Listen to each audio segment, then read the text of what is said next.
tomorrow night.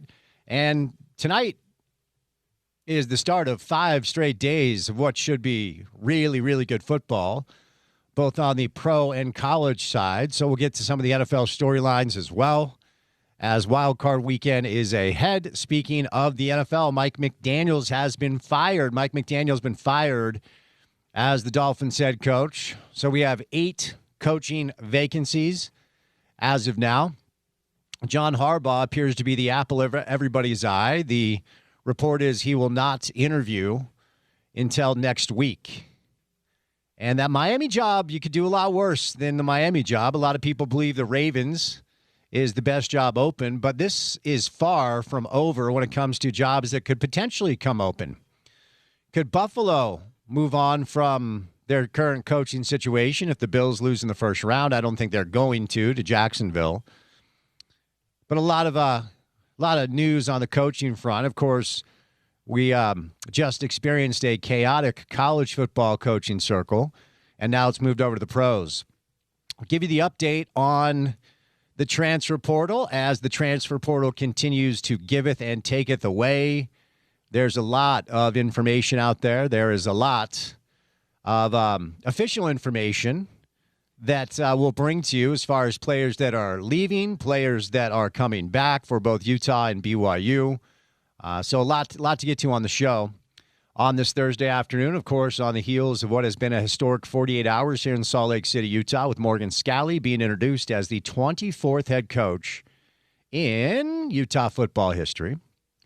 The first domino of the NBA trade deadline fell yesterday as Trae Young got his wish. And Trae Young's wish was to play for the Washington Wizards. Good luck, buddy. The Atlanta Hawks, after 3 years, really, of trade speculation with Trae Young. Of course, Atlanta coached by former Jazz coach Quinn Snyder. Trae Young goes to the Wizards. C.J. McCollum and Corey Kispert land in Atlanta.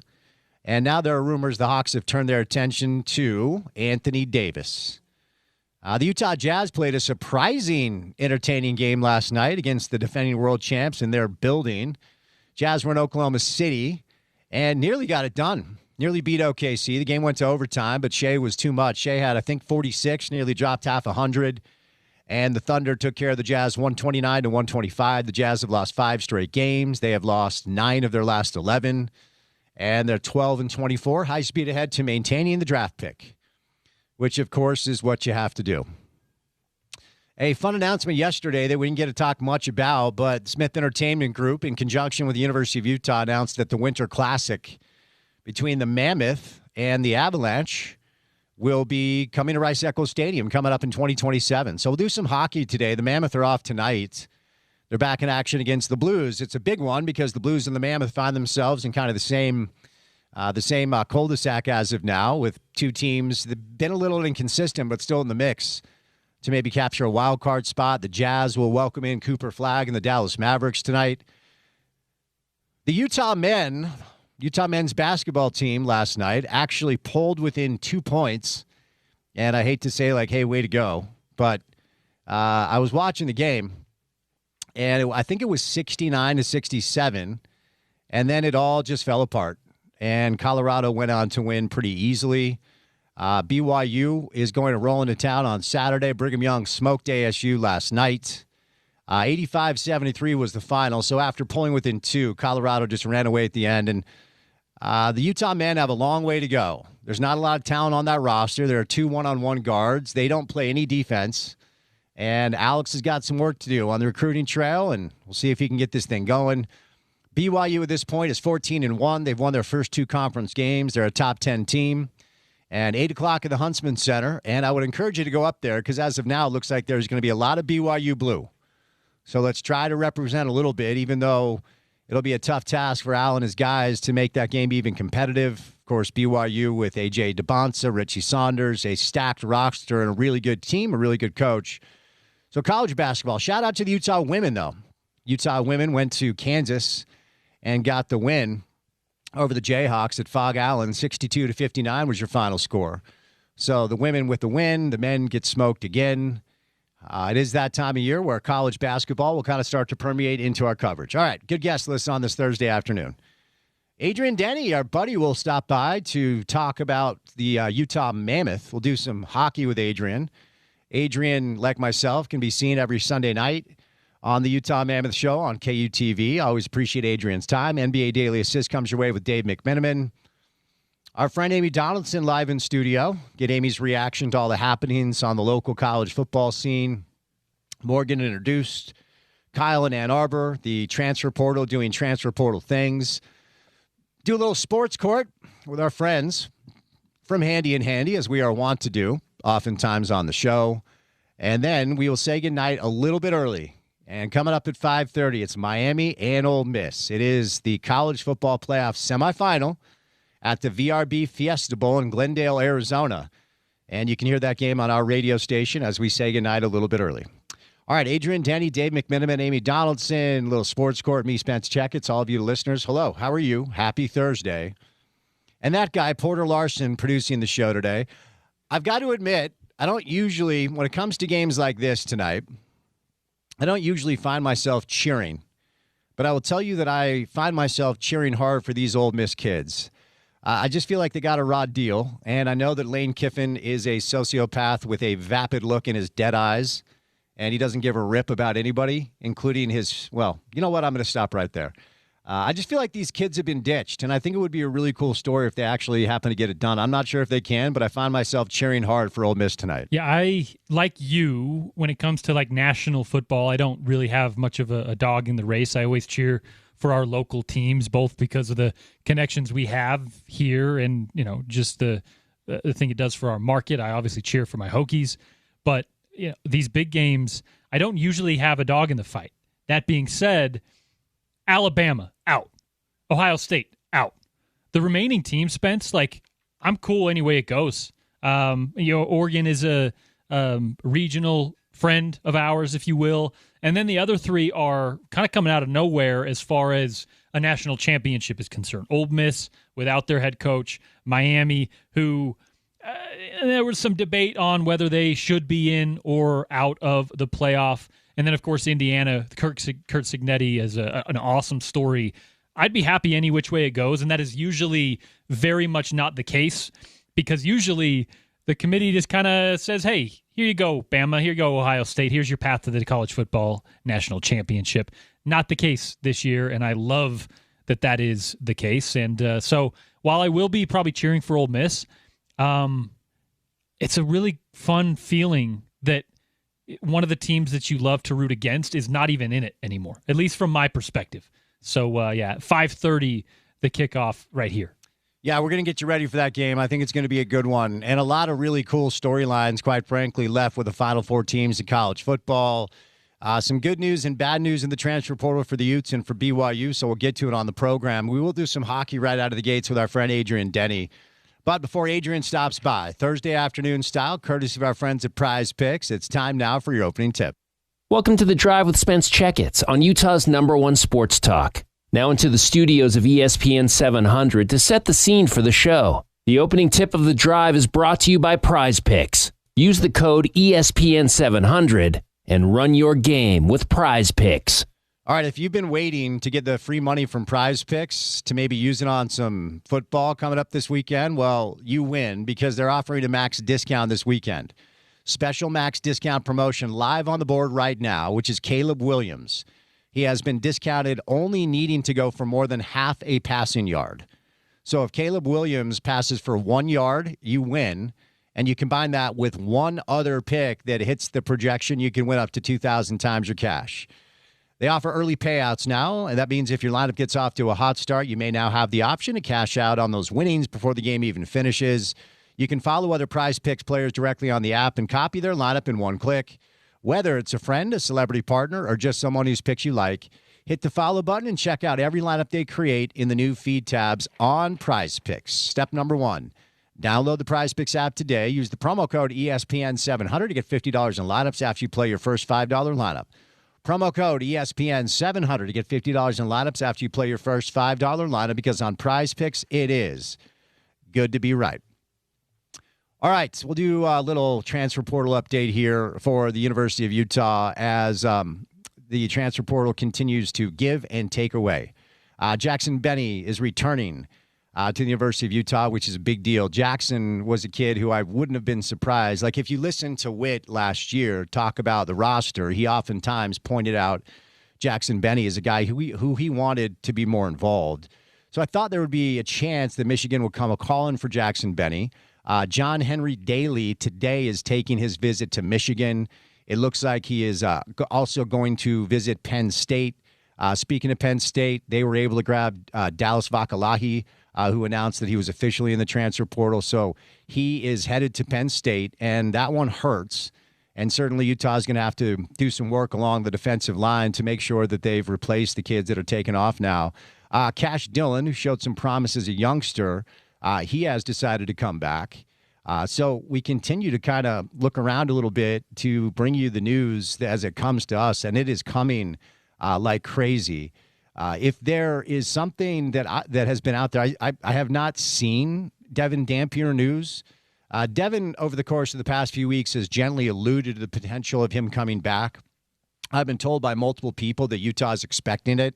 Just nothing official. I think Devin is he's a little bit doing the Gordon Hayward thing, right? Like, Hayward just clearly was delaying the announcement because he wanted to release it on his socials for that dopey love letter he wrote to his college coach for the Players Tribune. But we do have some quarterback news that is official. Isaac Wilson is going to transfer to Colorado and play for Deion Sanders, which I found to be a little bit surprising. I thought maybe Isaac would follow his high school coach up to Weber State because he needs reps. Maybe he wins that job. Who knows? But the news continues to come down as far as who is staying, who is going. Smith Snowden, by the way, is also in Ann Arbor today. He did visit BYU yesterday. The reports are Smith is going to visit Notre Dame, and he's also going to visit Oregon before he decides to make up his mind. We told you yesterday, Wayshawn Parker is coming back. Jonah Lea'ea is expected to visit Michigan today. This is another one that hurts. And this was a player that Morgan Scalley himself singled out during his introductory press conference as, a player that's had tremendous growth. And so, yeah, there's some news that's coming down. A lot of people around here are not too happy. We've talked about it yesterday. When I was asked which coaches are going to follow Witt to Michigan, I said whichever coaches he wanted, and it looks like that's the case. And honestly, whichever players Kyle wants from this roster for BYU, for the most part, I think would land in Michigan. It's not hard to know why. They're going to make more money, and they're going to play in the Big Ten. So as this news spills in, and that's about, I just brought you like 10% of what we know as of now. We'll continue to bring it to you throughout the course of the show and get reaction from our guests about the college football transfer portal. Speaking of college football, we talked about this yesterday because I believe it has a chance to be a pretty seminal moment. Damon Williams Jr., the quarterback for Washington, who signed his $4 million revenue share deal and then announced out of nowhere on his own socials that, oh, I'm actually in the transfer portal. Well, sorry, pal, that's not how that works. And when your agent drops you, it means you have done something extremely dishonest and below board. So Doug Hendrickson, Damon Williams Jr.'s agent, dropped Damon earlier after he announced that he's entered the transfer portal. So here was the quote from the agent, quote, "I've made the decision to end my representation of Damon Williams Jr. effective immediately due to philosophical differences. Damon is an incredible talent, and we wish him and his family the best in their future endeavors." Ultimately, the philosophical differences is you are a dishonest young man that is going back on your word, and I want nothing to do with you. As the news continues to surface, it does appear that Damon Williams Jr., with some bad advice from maybe somebody in his inner circle, just kind of went rogue here. Looks like he didn't even talk to his agent about this. And if you just connect the dots from the information that's out there, of course, Lane Kiffin is the one that behind the scenes was making contact with Damon Williams Jr., which is supposed to be illegal, but of course nothing will happen because nobody does anything about any of this stuff. After some of the other quarterbacks, namely Brendan Sorsby, was apparently $5 to $6 million for Texas Tech, Damon Williams Jr. suddenly thought he was more valuable, and Lane Kiffin told him he could pay him the money that he was worth. But this is a situation where if you're paying attention, this is a sport that needs regulation, and there is only one answer, and it's the answer that a lot of people push back on because of the complications. And there are complications to collective bargaining and allowing players to unionize, and then creating a governing body on the other side that runs the sport. But if there's an example as to why we need to do this, this is number one. Do you hear this in the pros? Not very often. And when you do, it typically doesn't work out for the player. Oftentimes there would be a holdout, and then you come to an agreement as to whether or not you want to renegotiate. But it's not like, okay, I'm unhappy with my contract that I signed with the Raiders, so I'm going to go play for the Broncos. It's okay, I'm unhappy with my contract that I signed with the Raiders, so I'm going to hold out. Let's renegotiate. It's not like you're going to try to play for other teams, and there's a reason. You got a union that represents the players. You have a board of governors that represents the owners, and you collectively bargain, you negotiate, you come to an understanding. Now, this would have to occur under the banner of whatever this professional model is going to look like. I think it'll probably include 40 to 50 teams. You couldn't do it right now, but rip the Band-Aid off, man. I don't know how many times I've said that over the past 5 years. It seems to have been easy to see when we're approaching the chaos that we have now, but nobody wants to pay attention, and now we're dealing with stuff like this. We'll get back to this, but coming up on the other side, an exciting announcement for hockey fans in our market. Let's see. It looks like it's going to be the Mammoth and the Avs for the Winter Classic at Rice-Eccles Stadium in 2027. Really cool opportunity. If you've ever been to one, it's awesome. And then the Mammoth have been a little bit up and down. They're going to take tonight off, then they're going to take on St. Louis coming up. So we'll start things off with some hockey today with Adrian Denny, Dave McMiniman, NBA Daily Assist, Amy Donaldson live in studio, a little sports court later on. Don't forget, we say goodnight at 5:30 for Miami and Ole Miss, the college football playoff semifinal. Busy Thursday. Good to have you with us right here on ESPN 700.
All right, the news continues fast and furious in the college football transfer portal. Who is coming back for Utah? BYU, who's taking off? J.J. Buchanan is in Ann Arbor today, and might want to prepare yourself to watch J.J. Buchanan play for Kyle Whittingham in Michigan next year. But we will continue to bring you the information as it spills in. But a really cool announcement yesterday for hockey fans, the Winter Classic, which is awesome. If you've ever had a chance to attend, will be played here in 2027 at Rice-Eccles Stadium between the Mammoth and the Avalanche. The Mammoth have been a little bit up and down this year. They're going to take tonight off, and then they're going to take on the Blues tomorrow. Our next guest, always one of our favorites to talk hockey, to talk Mammoth with, our buddy Adrian Denny on a Thursday afternoon. Adrian, how are you, sir? What's up, Spence? Thanks for having me on, man. Appreciate the time as always. So let's start with this really cool announcement. I've had a chance to attend a couple of Winter Classics. For our fans here that might be new to hockey and new to this event, tell us about it. What are we in store for when the Avalanche roll to Rice-Eccles Stadium in 2027 to play the Mammoth? Yeah, it's going to be incredible, right? We've all seen these Winter Classics. They're awesome. Whether it was Buffalo in 2008, the first ever one, or you look at Fenway Park, Wrigley Field, Yankee Stadium for these iconic outdoor games. And to bring it to Utah, is there a better setting than Rice-Eccles Stadium for anything? And now you're putting hockey there in the winter, outdoors with the setting of the mountains, and Rice-Eccles Stadium's intimate. Like it's going to be as good as you can get for hockey with 50,000 fans in there, right? Like a signature spot for the original Pac-12 After Dark, and now you see the atmosphere at the Delta Center with Mammoth Nation, and now everybody's going to bring 3 of their friends and pack the place, and I can't wait. I think it's just the best setting, and the atmosphere is going to be electric, and it's going to set a standard for itself. And the fact that the opponent, you're able to get the Avalanche, it's way too early to say, okay, we've got a rival. I always believe rivals are teams that you eventually have to go up against when something's on the line, namely the playoffs, and we haven't seen that just yet. But tell me your thoughts, Adrian, about the fact that it's not just the Winter Classic, but it's the Colorado Avalanche as the opponent. Yeah, you look at a map, right, Spence? Like Vegas, Colorado, probably going to be 2 of your bigger rivalries. And this year in the regular season playing the Avs, I think we've seen the beginning of it. The 2 teams have played 3 really close games, 2 one-goal games in Denver, 2-1 and 1-0, a 4-3 overtime game in Salt Lake that was controversial. It was contentious. The Avs had a goal that was disallowed. The Mammoth had a goal that was allowed off of, various challenges. And you could feel the heat. You could feel the tension. You could feel Colorado like, oh, this new team is young and fast and spunky, and we're not sure we really like them. And then you get their fans who, they've grown to expect great hockey from Colorado, and we've got a lot of Avs fans here in Salt Lake just because it was the team on TV for the last 3 decades, really. So you've got that, and then the new team, the Mammoth, and it's not a rivalry until something happens on the ice, but I think we've seen the beginning of it the regular season this year. It's gotten contentious. I felt the game right before Christmas, the 1-0 game.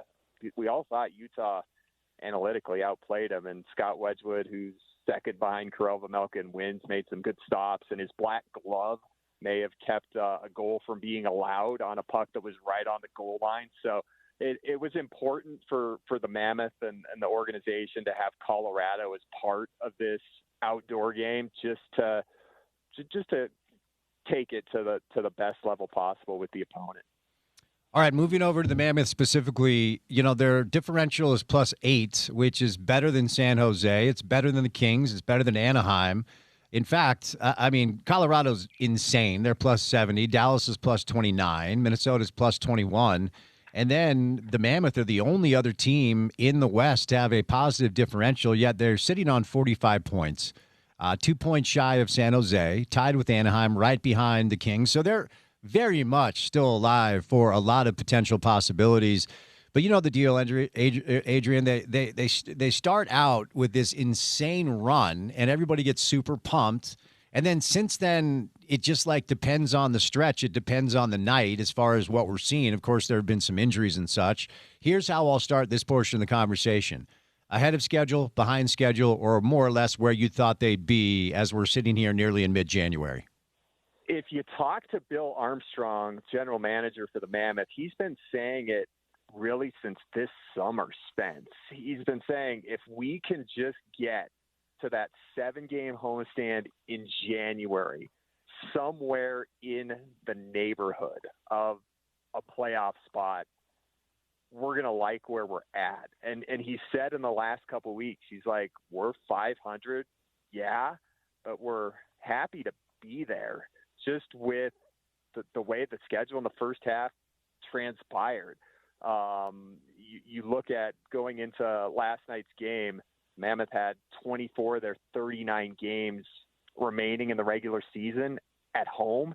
That's over 65%. So in the first half, they played over 60% of their games on the road, and they played 7 of their 11 back-to-backs. And the tougher parts of their schedule against, first place teams, second place teams from the East, of which they've beaten every first place team they've played this year. The only one that they haven't played is from the Metropolitan Division in, Carolina's been at the top. So I think they feel pretty good, but now, Spence, it's time to take advantage of it, because now is the time where the schedule benefits you, and you analytically win a game but don't win it on the scoreboard. You're not saying, well, it was a back-to-back. We played a really good team. We were where we wanted to be. You're at home on a 7-game homestand against the NHL that now has the majority of the teams going through what Utah did in the first couple months. I can't tell you how many local broadcasts I've seen on ESPN Plus the last couple of weeks talking schedule, 7 games and 11 nights, back-to-back here, back-to-back there. And now the Mammoth are going to start to see teams like that coming in, whereas they were that team at the end of a 6-game trip, at the end of 4 games and 6 nights. You got Columbus coming in on Sunday after playing in Colorado on Saturday. You had Ottawa last night before they went to Colorado, so first half of a back-to-back. You can't really gauge their goaltending situation because Linus Ullmark, their starting goaltender, is not with the team right now. So that's something I don't think you could have saw last night. Well, we got the backup. It was who they have, Levi Marilainen there. So now's the time, and the Mammoth like where they're at. And as they said, analytics, they're near the top of the NHL and everything, offensively, defensively. And head coach Andre Tourigny's message yesterday was, yes, we are, but now we need to manage these games and these various situations and these periods and momentum spots and take advantage of it. So the way that we play is rewarding us because we're not making little mistakes here and there and not letting a second period where we take 4 penalties cost us the game. Not let a second period where we're up 1-0 and then give up 2 goals in 90 seconds. We're behind and then we lose the game by a goal. Just stuff like that. Just little details in terms of how they're playing the game within the game. Good points about the schedule there. Here's where I want to go next, because as I referenced, they rip off like 8 straight. They win 8 of their first 7 straight. They win 8 of their first 10. And then you look at a stretch where they lose 5 of 6, then they get a win, and then they lose 8 of 10. And then they lose, they win 2, they lose 3. And, we're at a stretch now where they've won 3 of their last 4. When they are finishing, when they are winning, they are doing what? And when they fail to find results, what actually gets loose, at least at this point? Yeah, exactly, Spence. Exactly what we were just talking about. Let's go to last night, for instance. Utah jumps up 2-0 in the first 7 minutes of the game as Ottawa kind of got settled on the road. You could tell that Utah jumped on them early, went up 2-0. Then Ottawa gets one back. And it was a 2-1 game for over 28 minutes. And during the course of that, the Senators had 3 power plays, and they had a breakaway, and they outshot Utah 15-5 in the second period. But Malcolm made some big saves. The penalty kill came up big, and they just were able to stay in control to the point that when they got to the third period and that third line, Michael Carcone going toe-to-toe with Brady Tkachuk, the captain of Ottawa. Carcone's 5'9"-ish.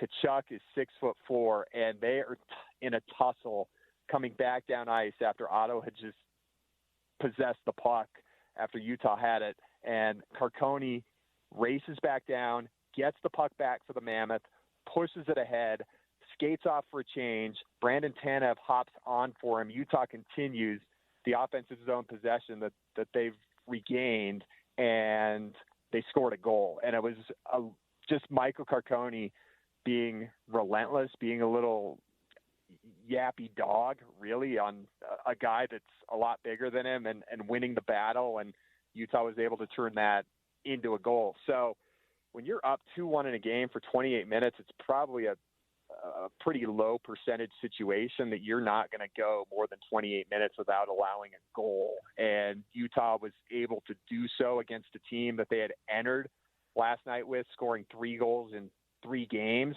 And it's not easy. Ottawa's a team a lot like Utah, but they struggled scoring goals against them. So 2 in the first 7 minutes and then nothing for 28 minutes. It's not really out of the ordinary for how the season series has gone, how the series went last year, but they were able to just keep the game in control and make it 3-1 and go on to win it from there. At Madison Square Garden quickly on Monday night, same thing. Scoreless first period. It was the exact opposite. They fell behind 1-0 on a power play goal. They tied it and then took 2 penalties simultaneously. They're down 5-on-3. Rangers take a 2-1 lead, but they just hung in there. They stayed within a goal, able to tie it up, killed a late penalty, and won the game. So just the kind of little situations that come up that cost Utah when they're not winning, and then you look at the analytics after, you're like, well, we should have won this game. So it's interesting to consider, right now with both our pro basketball team and our pro hockey team, there's some really fun things to like about a process that is realistically probably a few years away from competing for something ultra special, but 2 front offices armed to make moves if they need to, with cap flexibility and money to spend and draft picks to move along. And we saw Minnesota make a pretty sizable deal a few weeks back. Any thought as far as maybe an addition or 2 that Bill would look at to maybe expedite this growth before the trade deadline?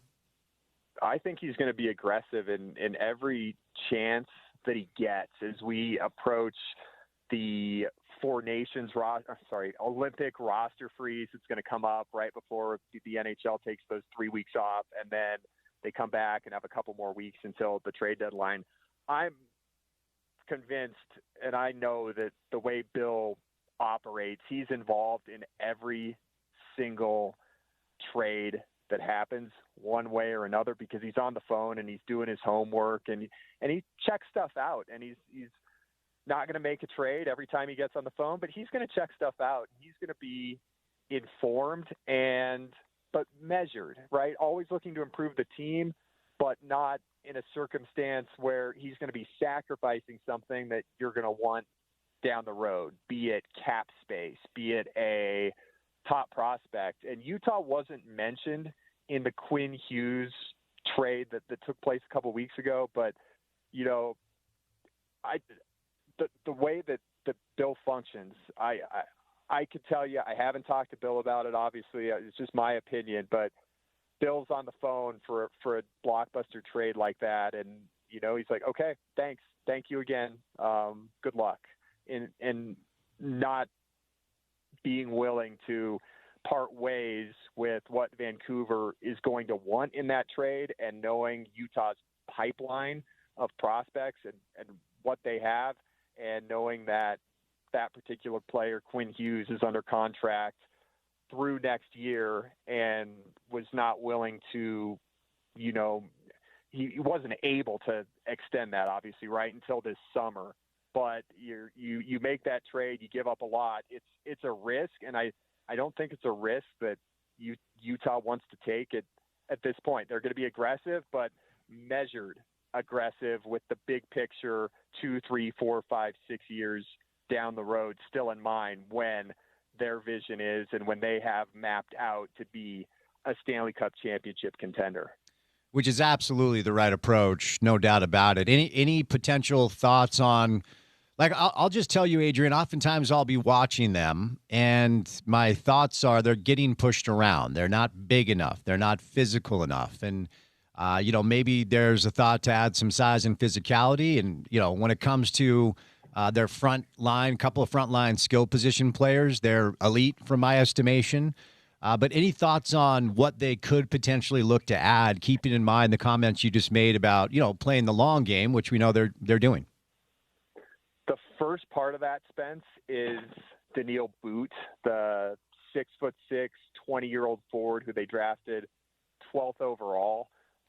To me, that's the prospect that I was most excited about this summer because I thought, okay, that's what Utah needs the most. A 6'6" body who's fearless and will do anything. And I have absolutely loved his first month in the National Hockey League. So that's the first step. In the offseason, they got Brandon Tanev, who just returned to the lineup after not being dressed for the last 10 games with depth and coaches' decisions with the roster and the lineup. He laid down 7 hits last night. He blocked 3 shots. That's a big part of what Utah wanted this offseason and a player like Brandon Tanev. So yeah, always there's always guys out there. They're harder to come by because there's not too many of them. But in the last 5 drafts, Utah has put an emphasis on size. They have not drafted a player that's less than 6 feet tall since the 5th round in 2021. So they're adding it in the pipeline. So that's one thing that Bill has identified is, yeah, we're skilled, we're fast, but we need some more in terms of size, physicality, grit. Added some this summer, brought in Daniil Boot, recalled him from the AHL when they felt okay, he's ready for the NHL. Let's go with it right here. All right, Adrian, before I set you loose, I am very rarely, if ever, a fire the coach guy. As the son of a sports executive, I know what losing jobs does to families. So, unless it's completely egregious behavior or the guy is clearly anemic, I don't usually crack this mic and say fire the coach. And I'm not saying that now. I have seen some reaction based off of expectation, which always leads fans to act crazy if you have expectations that may not be all that realistic, that maybe Torney is not necessarily the guy to take this team to the next level. Of course, he was a coach that this organization inherited from the past iteration down in Arizona. I've liked the opportunities I've had to interview him have been good. I always love listening to coaches post-game because I do think you learn if they're in a decent mood. Your thoughts on the current head coach of the Mammoth and whether or not you think he's the guy to see it through to the other side? Yeah, so Andre was Bill Armstrong's first hire as an NHL general manager when he needed a head coach. And just some quick background. Bill was scouting 20-plus years ago, and he saw a junior team walk into a restaurant and have a meal. And he saw how Bear was interacting with his guys. And he's just sitting off and just kind of watching. He's like, that team is a family. That team loves each other. And he followed him for the next couple decades. And, they started a process to build an organization through the draft and through prospects. And that's who he brought in. His 5th year in the NHL, there has been an incremental standings points increase each year so far. And we interact with Bear every day. We have media availabilities, obviously. And when the team is home, we've got a broadcast team meeting with Bear every single day. And, everything that he says is something that, okay, this is a guy who's organized, who has a plan, who can communicate, who can manage players and different personalities, and he's also very, very bright from an X's and O's standpoint, and also an intellectual standpoint. The amount of books that he reads and the podcasts that he listens to, he's always looking to become a better coach and to grow, and for ways that he can coach the team and motivate the team and keep them going. And I'm a huge fan of him.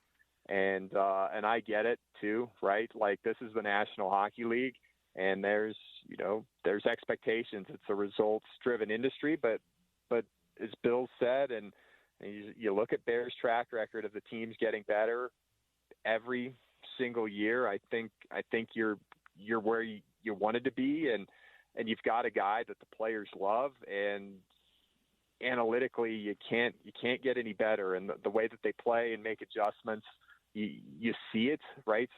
So I think he's doing a great job, and everybody's entitled to their opinion, and everything is so in this world, based on impulse and hot takes and clicks and stuff like that. But that's why you've got a general manager and a president of hockey operations and an ownership group to be watching from overhead and be tracking the business plan as it goes along. Adrian, great stuff, my friend. Enjoy a night off and have a great call tomorrow. We'll get you back on soon, okay? My pleasure, Spence. Thanks for having me, man. Take care. Adrian Denny. Get him online at 801 Adrian Denny, our friend from the Utah Mammoth radio broadcast. The Mammoth are off tonight. They're taking on the Blues tomorrow. They've won 3 of 4, and they're in the midst of the beginning of a 7-game homestand that honestly will probably determine whether or not they're going to be on the right side of the playoff line. We're halfway done. You blink and this stuff is almost done. So appreciate Adrian's time. Stops by today, courtesy of our friends at Wasatch Wagyu, new sponsor on the show. Pumped for this. You can start 2026 off right with a juicy prime cut of Wasatch Wagyu beef right out of Heber, Utah.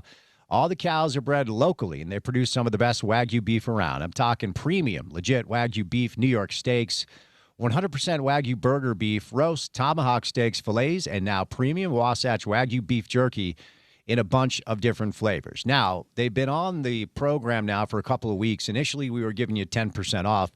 They've upped the ante, and I used this discount code to get 25% off of Wasatch Wagyu beef. You guys can do the very same thing. So shout out to Greg and Stacy, the owners who obviously know what they're doing. They're hooking you up. Go directly to wasatchwagyu.com, check out their menu, pick what you want, and get a limited time discount on their Wagyu beef of 25% off. Just type in ESPN 25 at checkout and get 25% off of your entire order. Of course, any discount helps. They're hooking you up today. So make sure you start your new year right with our friends at Wasatch Wagyu. Go to wasatchwagyu.com. Use the promo code ESPN25 at checkout. You get 25% off your entire order with our friends at Wasatch Wagyu. All right, 1 hour down, 3 hours to go. We'll do a little NBA coming up with Dave McMiniman. The trade deadline's right around the corner. Then we're back to the college football conversation. There is some breaking news, transfer portal style. We'll bring that to you coming up. So stay here on a Thursday on ESPN 700.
A friend, Amy Donaldson, is going to join us coming up in studio. We'll get back to some of the college football storylines. Don't forget the college football semifinal will be heard on this station both tonight and tomorrow. You've got Miami taking on Ole Miss, and then tomorrow it's going to be Oregon and Indiana.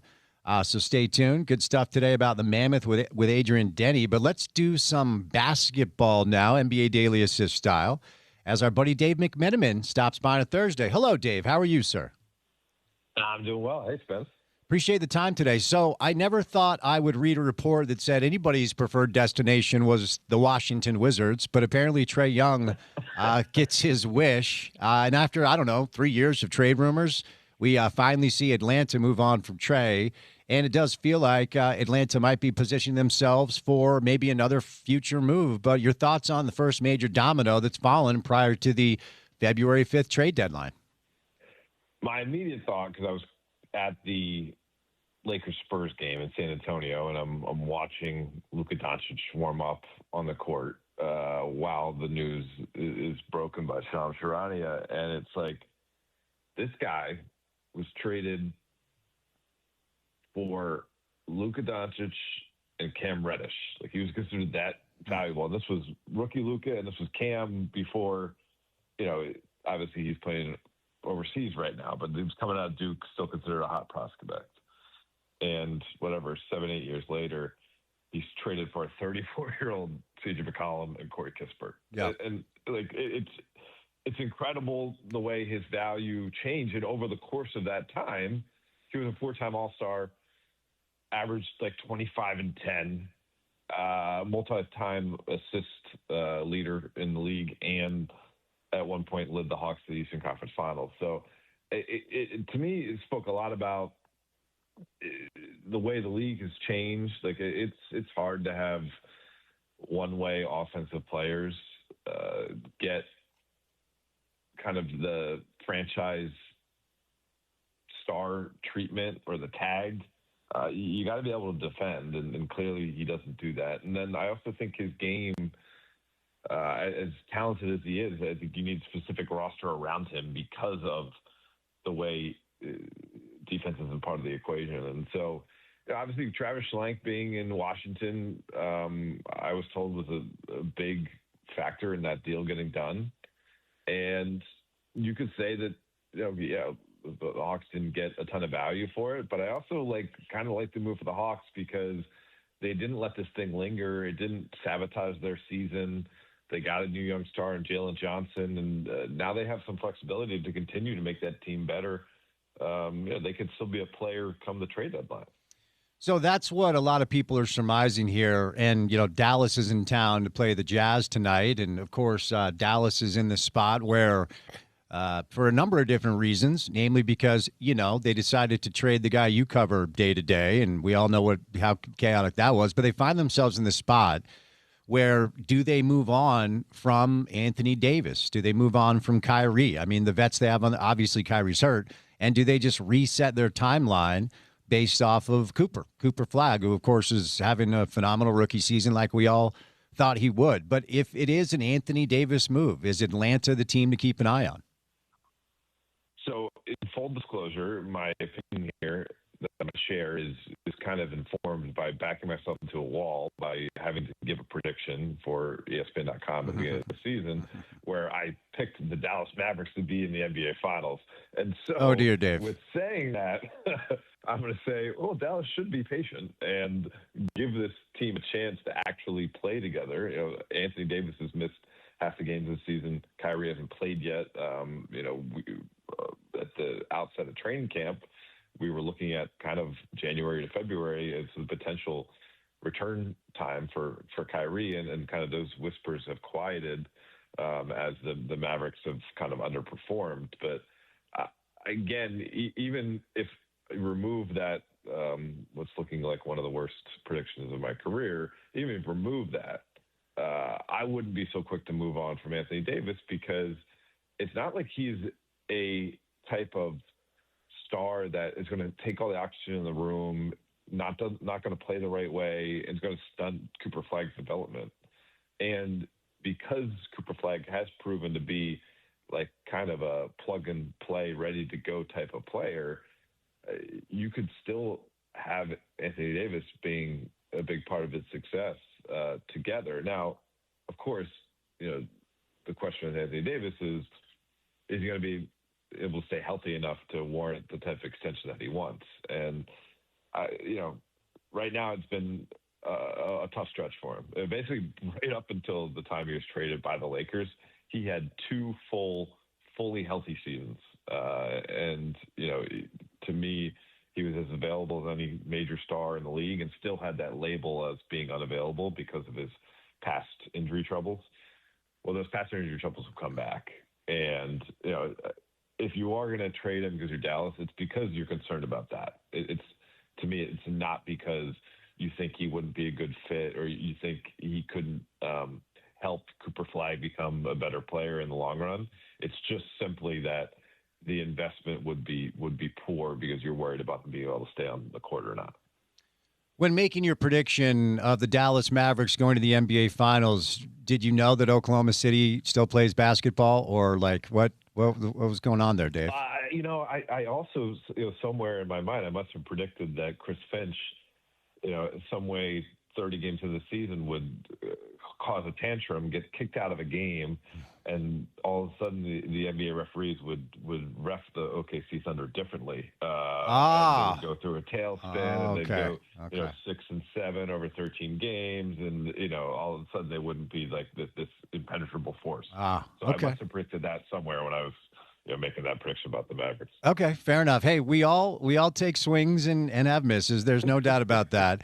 But the Jazz played the Thunder last night, and I know they've been, meaning the Thunder, and we'll get to the Jazz in a moment because I know they've been a little bit more up and down as of late. I just view this as like a midseason maybe malaise because when they're healthy and they're locked in, I just don't see anybody challenging them in a 7-game series. I know San Antonio's got them a couple of times, and this is a fun budding rivalry in the Western Conference. As long as Jokic is healthy, which he's not right now, you can't just dismiss Denver. We can put the Lakers in if you'd like, but best team equipped to make Oklahoma City uncomfortable in a 7-game series out west is who and why? It's the two teams you mentioned, and I wouldn't even put the Lakers there yet. The Lakers have had fits and starts this year.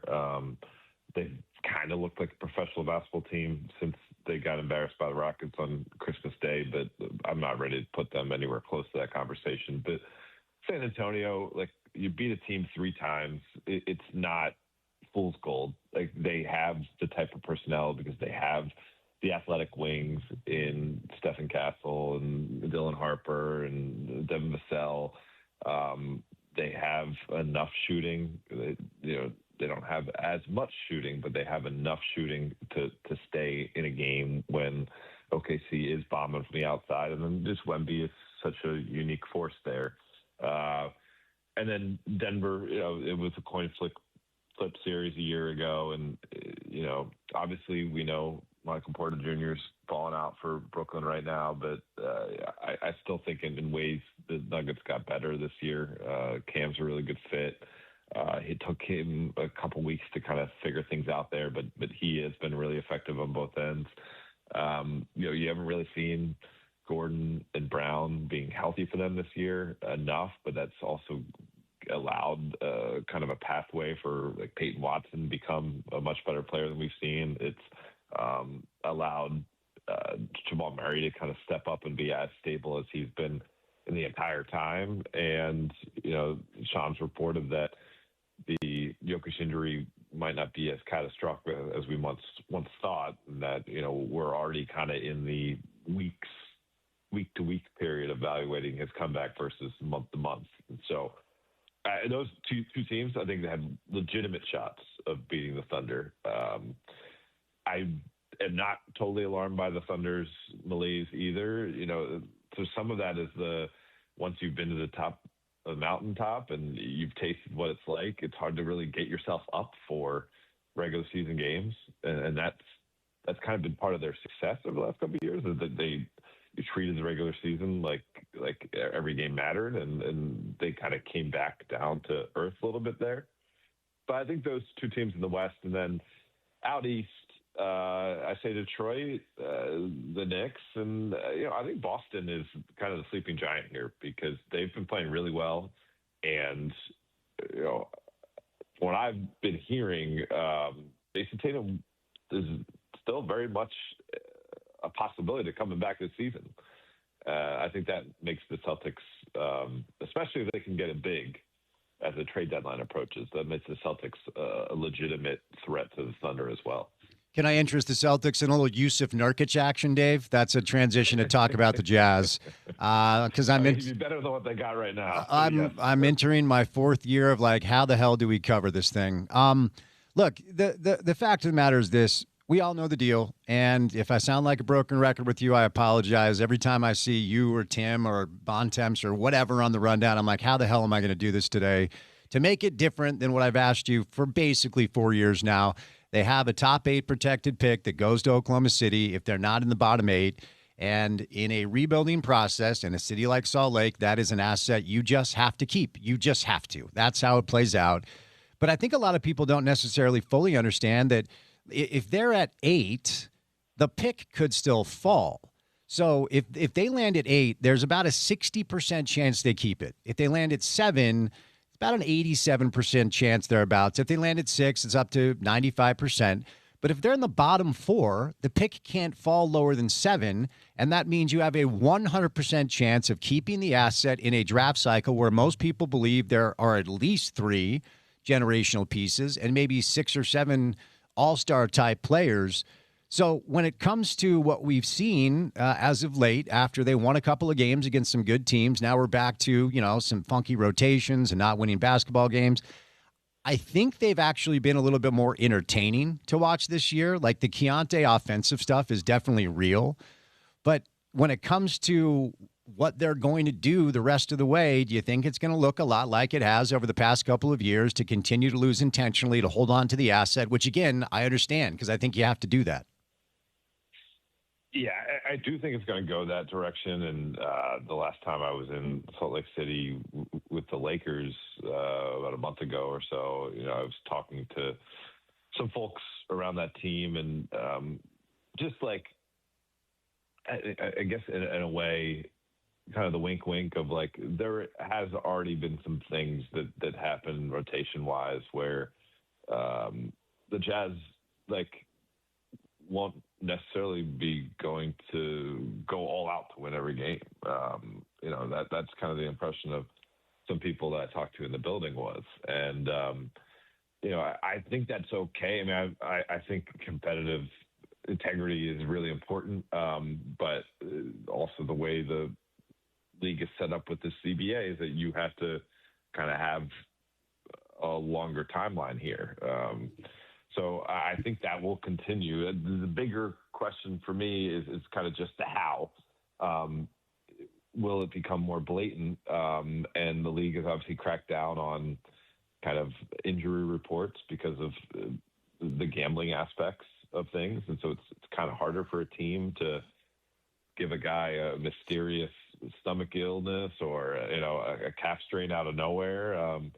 So it becomes a different form of roster manipulation. Like the more dramatic form is trading away pieces. And I can tell you, I was in New Orleans earlier this week and talking to a scout for an Eastern Conference team. And, he's going through the 5-6 names that could be the type of player that can change a team's trajectory going from, a playoff contender to a championship contender. One of the names he mentioned was Lauri Markkanen. And that to me is still a question if the Jazz really intend to secure that pick, which I think would be the smart thing to do.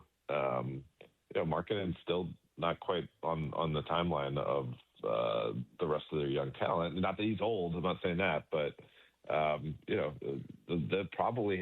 would be a big consideration for them to make just because they're going to get calls about him. Yeah, for sure. And look, what I've been told, my understanding, and we had your buddy McMahon on, and he kind of corroborated this, is that they're hoping. There's no way of knowing if this is going to be the direction. You have to see how things play out. But they're hoping this is the final year where they're asking this fan base to suffer through this unserious about competition approach. And then next, because this also is the last year where this pick is something you have to keep in mind. It no longer, after this year, it doesn't convey, it's done. Okay. So, I think what they're hoping to do is actually keep marketing and keep the pick. And then hopefully next year, kind of go all in about trying to be serious as far as, competing at a high level. I don't know what that looks like with so many teams at the top, so much better than they are for quite some time. But when it comes to I reference Nurkic tongue in cheek, Dave, but he's actually played pretty well for them. He's among the league leaders in defensive rebound percentage. He still sets good screens. I mean, for our younger listeners, there was once upon a time where the Denver Nuggets legitimately debated, do we want to keep Yusuf Nurkic or Nikola Jokic? And they obviously made the right call. But whether it's Boston, there are a lot of teams that are like at the end of veteran runs that need a little bit of juice. I don't know if Kevin Love is in consideration, but any of the vets on the Jazz, I bring it up because I just don't think they're going to trade market him. But do you think they move on from some of these vets and there are teams out there that would be interested? Right.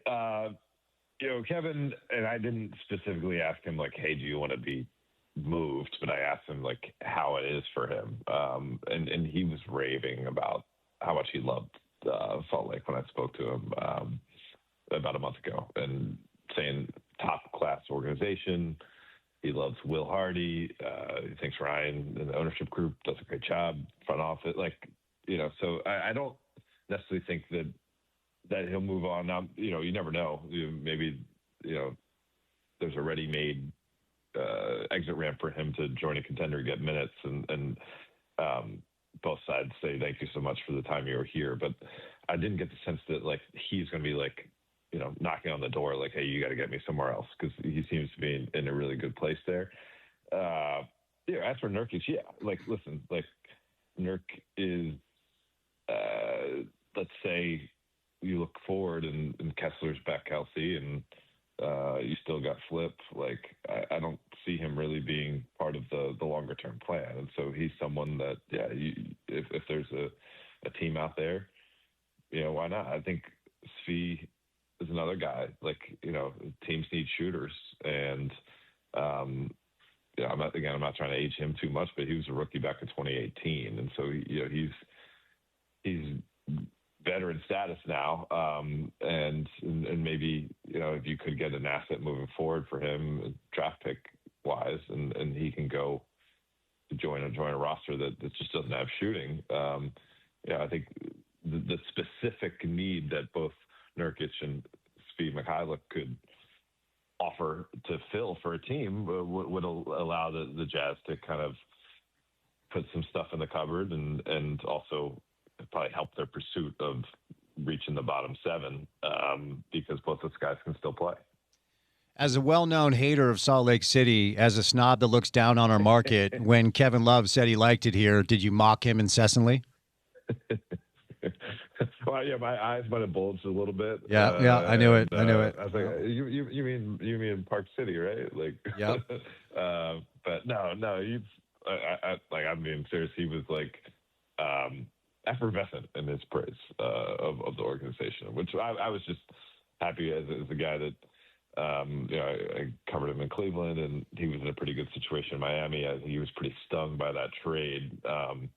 And for him to be able to kind of turn his thinking away from feeling like the rug was taken out from underneath him by the Heat, and actually see the situation in front of him. And I've been in that locker room a few times to see the way he interacts with the guys. Like, he seems genuinely like at peace with his role there. And again, it's more than just the people. Like, he likes the place too. So kudos to all you guys living the good life out in Salt Lake City. No, it's not. It's not Landing. You're lying. We all know that you are. Hey, Porter, do you remember about 6 months ago when Dave said he would let us know the next time he was in town, so he would come in studio to hang out? I do actually remember that. He just referenced he was in town a month ago. I just checked. Porter. I don't have a message. Do you have a message from Dave? Porter, you gotta come to my side here. I do remember this, but at the same time, when football got crazy around here, I did tell Dave, like, hey, We'll hit you up next You month. are so easily swayed. You work with me every day. I know. Dave comes on I'm our just show saying. once a month. I'm just saying. I did tell Dave we'll chat in January. Okay, fine. Dave, before I'm not buying any of this, okay? Once again, you've given me the cold shoulder. Before I set you loose, prior to February 5th, I know the Giannis stuff is out there. We already talked about the AD stuff. Is there a move out there that actually changes the calculation of what we could see the rest of the way? I think Marcus Porter Jr. is a guy that a lot of teams are talking about looking at, and seeing that obviously he's healthy right now. His game is in a good place. Confidence is high.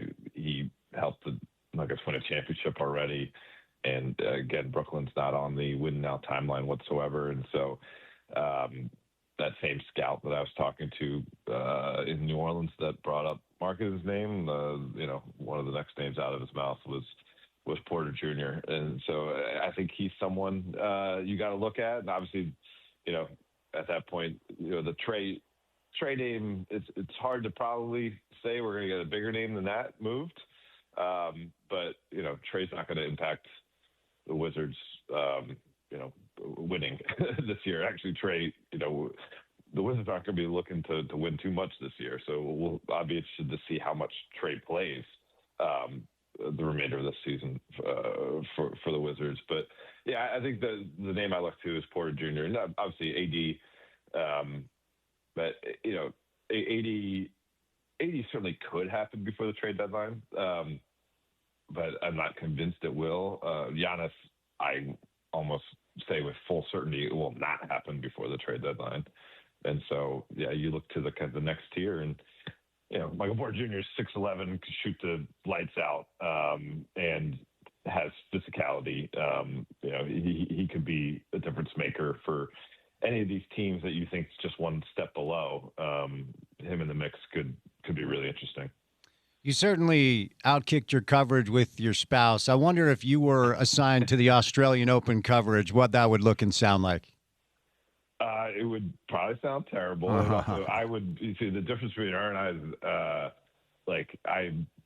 she is a absolute pro when it comes to the NBA and very much enjoys the assignments. But to her, this is an exciting slice of life, something different to go out to Australia and do tennis. I want to be at Lakers Knicks in early February. I want to be at Lakers Cavs in late January. That's where I'll be just good. I'll be where I'm supposed to be, and she's where she's supposed to be when that assignment comes up. You ever get tired of people using that line? Oh, you outkicked your coverage with your spouse. You ever be like, hey, I'm Dave McMenamin. I cover the NBA. Do you ever push back? I'm going to name drop just because it just happened. Oh, yes. Here we go. Came back from San Antonio, and my lovely wife was on the phone with Mike Tirico, and Mike Tirico was congratulating her on the assignment, and they were talking a little bit about what it's like to juggle a couple sports. And Mike went to Syracuse. We're very friendly, and she says, "Oh, another Syracuse alum just walking to the house," and he goes, "Oh, my hero, the guy who completely outkicked his coverage." So there you go. I've heard it now twice in the last couple hours. So yeah. And for our listeners who are confused, Dave is married to Doris Burke. So just kidding. Got him. Dave, you're the man. Appreciate the time. Thanks, be good. Dave McMenamin covers the NBA for ESPN. I just imagine so many people who is Dave's wife? It's Malika Andrews. Dave married Malika. I was not invited to the ceremony. But me neither. For the listeners who are confused, I just figured if I landed on him being married to Doris Burke, that might get a laugh. There you go. And we got a laugh from our guy Dave. So. All right, Amy Donaldson live in studio. So there's a lot to do with Amy today, and we'll also give you an update on the transfer portal. We did a little hockey and some basketball to start things out. But we're on air for 2 more hours. It's mostly going to be college football. And then coming up at 5:30, it is the college football playoff semifinal between Miami and Ole Miss. Amy, live in studio, coming up next on ESPN 700.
About 2 hours away from kickoff. College football semifinal tonight, where Miami and Ole Miss will do battle. Miami is slight favorite. The line's been somewhat interesting. The VRBO Fiesta Bowl. Let's take care of the sponsor. You can hear that game on this radio station. And then tomorrow night, it will be Oregon and Indiana, a rematch of a game that was played at Autzen earlier this year. Transfer portal giveth, transfer portal taketh away. We'll get to the updates for both Utah and BYU. Looks like John Henry Daly is currently in Ann Arbor. Smith Snowden visiting Michigan. He will also visit Notre Dame and Oregon. So Utah football losing some pieces like we knew that they would. Historic week in Salt Lake as Morgan Scalley is introduced as the 24th head coach in Utah football history. And always enjoy the time of our next guest live in studio, Amy Donaldson from KSL. Hello, Amy. How are you? I'm great. How are you? I'm good. Did you have a chance to listen or watch Morgan's press conference? I did watch it. I watched it live, and then I read the characterizations of it. I loved watching the reactions. Yeah, I think a lot of great moments. So interesting for me because one of the first – so I started covering Utah football basically to help Dirk Facer out. Shout out Dirk, our guy. Shout out for the best ever. Yep. And so Dirk knew coming in that I'm not your traditional X's and O's reporter. Mm-hmm. And so we immediately started talking about different things I could do. But at the very first practice, I noticed Sharif Shah, Morgan Scalley, and one of the trainers over with some of the players in, I believe it was a dugout. It might have been spring football. And so I just asked what they were doing, and they said they had like a little worship service. And Reverend Franz Davis was there from Calvary Baptist, and he was sort of giving a little service. And if you know this, Morgan Scalley's LDS, Sharif Shah is Muslim, and obviously Reverend Davis is a Baptist reverend. So I was immediately intrigued by this. I thought, this is so fascinating. They've just done this like 2-hour workout, and now. So that was my first like introduction to both Sharif and to Morgan, and that was really a great lens to see both of them through. Mm-hmm. They are two of the most genuine people that I've met in the business. What you see is what you get, and when they can't help me with something, they would tell me, but they always would talk. A lot of people will they'll just ghost you. They pretend they don't know you, or they just don't respond. Always responded. Always like, I'm not going to help you with that, or I don't think that's a good idea. I got in trouble for telling you X. But yeah, so I loved that I had like it's very difficult covering college sports because you get so little time with the people you're covering. And I think we've talked about this with our friend Chris Camerani. It's really difficult to write about things that you're not experiencing if you can't spend enough time, or the person you're interviewing or the people you're interviewing are not open and vulnerable and willing to like really honestly tell you what it's like to be them. So so when you get those people, and there's maybe a dozen of them, you really hang on to them with both hands. So that's the Morgan Scalley. I knew I was interested in what happened. I followed. I didn't have, when this whole thing went down, I didn't have any trouble with it. I think Kyle stepped down. I thought it was a good idea. I thought, as we've discussed on your show a couple times, the university could have handled it better. And I think that I knew Morgan was going to be fine. I knew Kyle was going to Kyle's a guy who has to have people around him he trusts. It takes a long time to earn Kyle's trust. Yeah. And if you burn him, you're done. There's probably not a bridge back. And so I knew he was going to take people that he could trust to do a job like that. There's no way. So I knew both schools were going to lose some guys. And, I knew Morgan was going to shine. I mean, he's just a very likable, very genuine. He's really energetic. He's a lot. I remember when Kalani came back from Oregon State and took the head coaching job at BYU. I was actually covering a women's volleyball tournament, I believe it was. Mm-hmm. You know what? I take that back. It might have been the Utah Football Hall of Fame dinner. Okay. I was on their board for a few years. Mm-hmm. But in the parking lot, after whatever I was covering or doing, I saw Kalani and Morgan Scalley. And there might have been some other guys there, but they embraced. There was clearly love between these people. Mm-hmm. And they're now rivals, right? So it was just and there'd been so much animosity when Bronco was the head Yeah, coach at yeah. BYU versus Kyle that I thought, again, just you see these little moments all through that let you know who you're dealing with, let you know if what you see is what you're getting, if it's real. Yeah, yeah. And so I was just not surprised at all. He's much more, I always say that, like, the way leaders motivate, like, everyone has a leadership style. I think Morgan's is a lot more like Kalani's in that, like, band of brothers, love for my brother, guy in the foxhole, I'm doing anything for this guy Yeah. because I love him. That's a lot more their motivation style than, hey, we got to, pride is on the line. Everybody hates us. Nobody respects you. You got to earn things, right? Like, and they're both equally effective motivational tools, but that is definitely, I loved the press conference. I thought it was great. And, it's funny. I would consider it a compliment if I thought the way you did, but you just nailed it. Because I think Morgan and Kalani are really similar.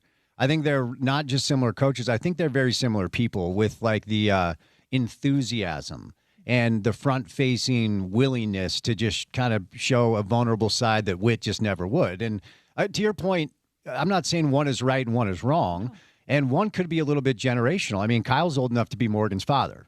You know what I mean? So I think there's a little bit of a approach now with Morgan that might resonate in a different way with young people than Kyle's approach. And again, I think Kyle's going to go to Michigan and kill it. And I hope that he does. I mean, Kyle is a different, like, I think it's just what you're looking for, right? Like, what I mean, I have a dad. I mean, so your dad probably motivated you to play. I mean, he probably gave you a few pep talks in your life, right? Yeah, we could do that.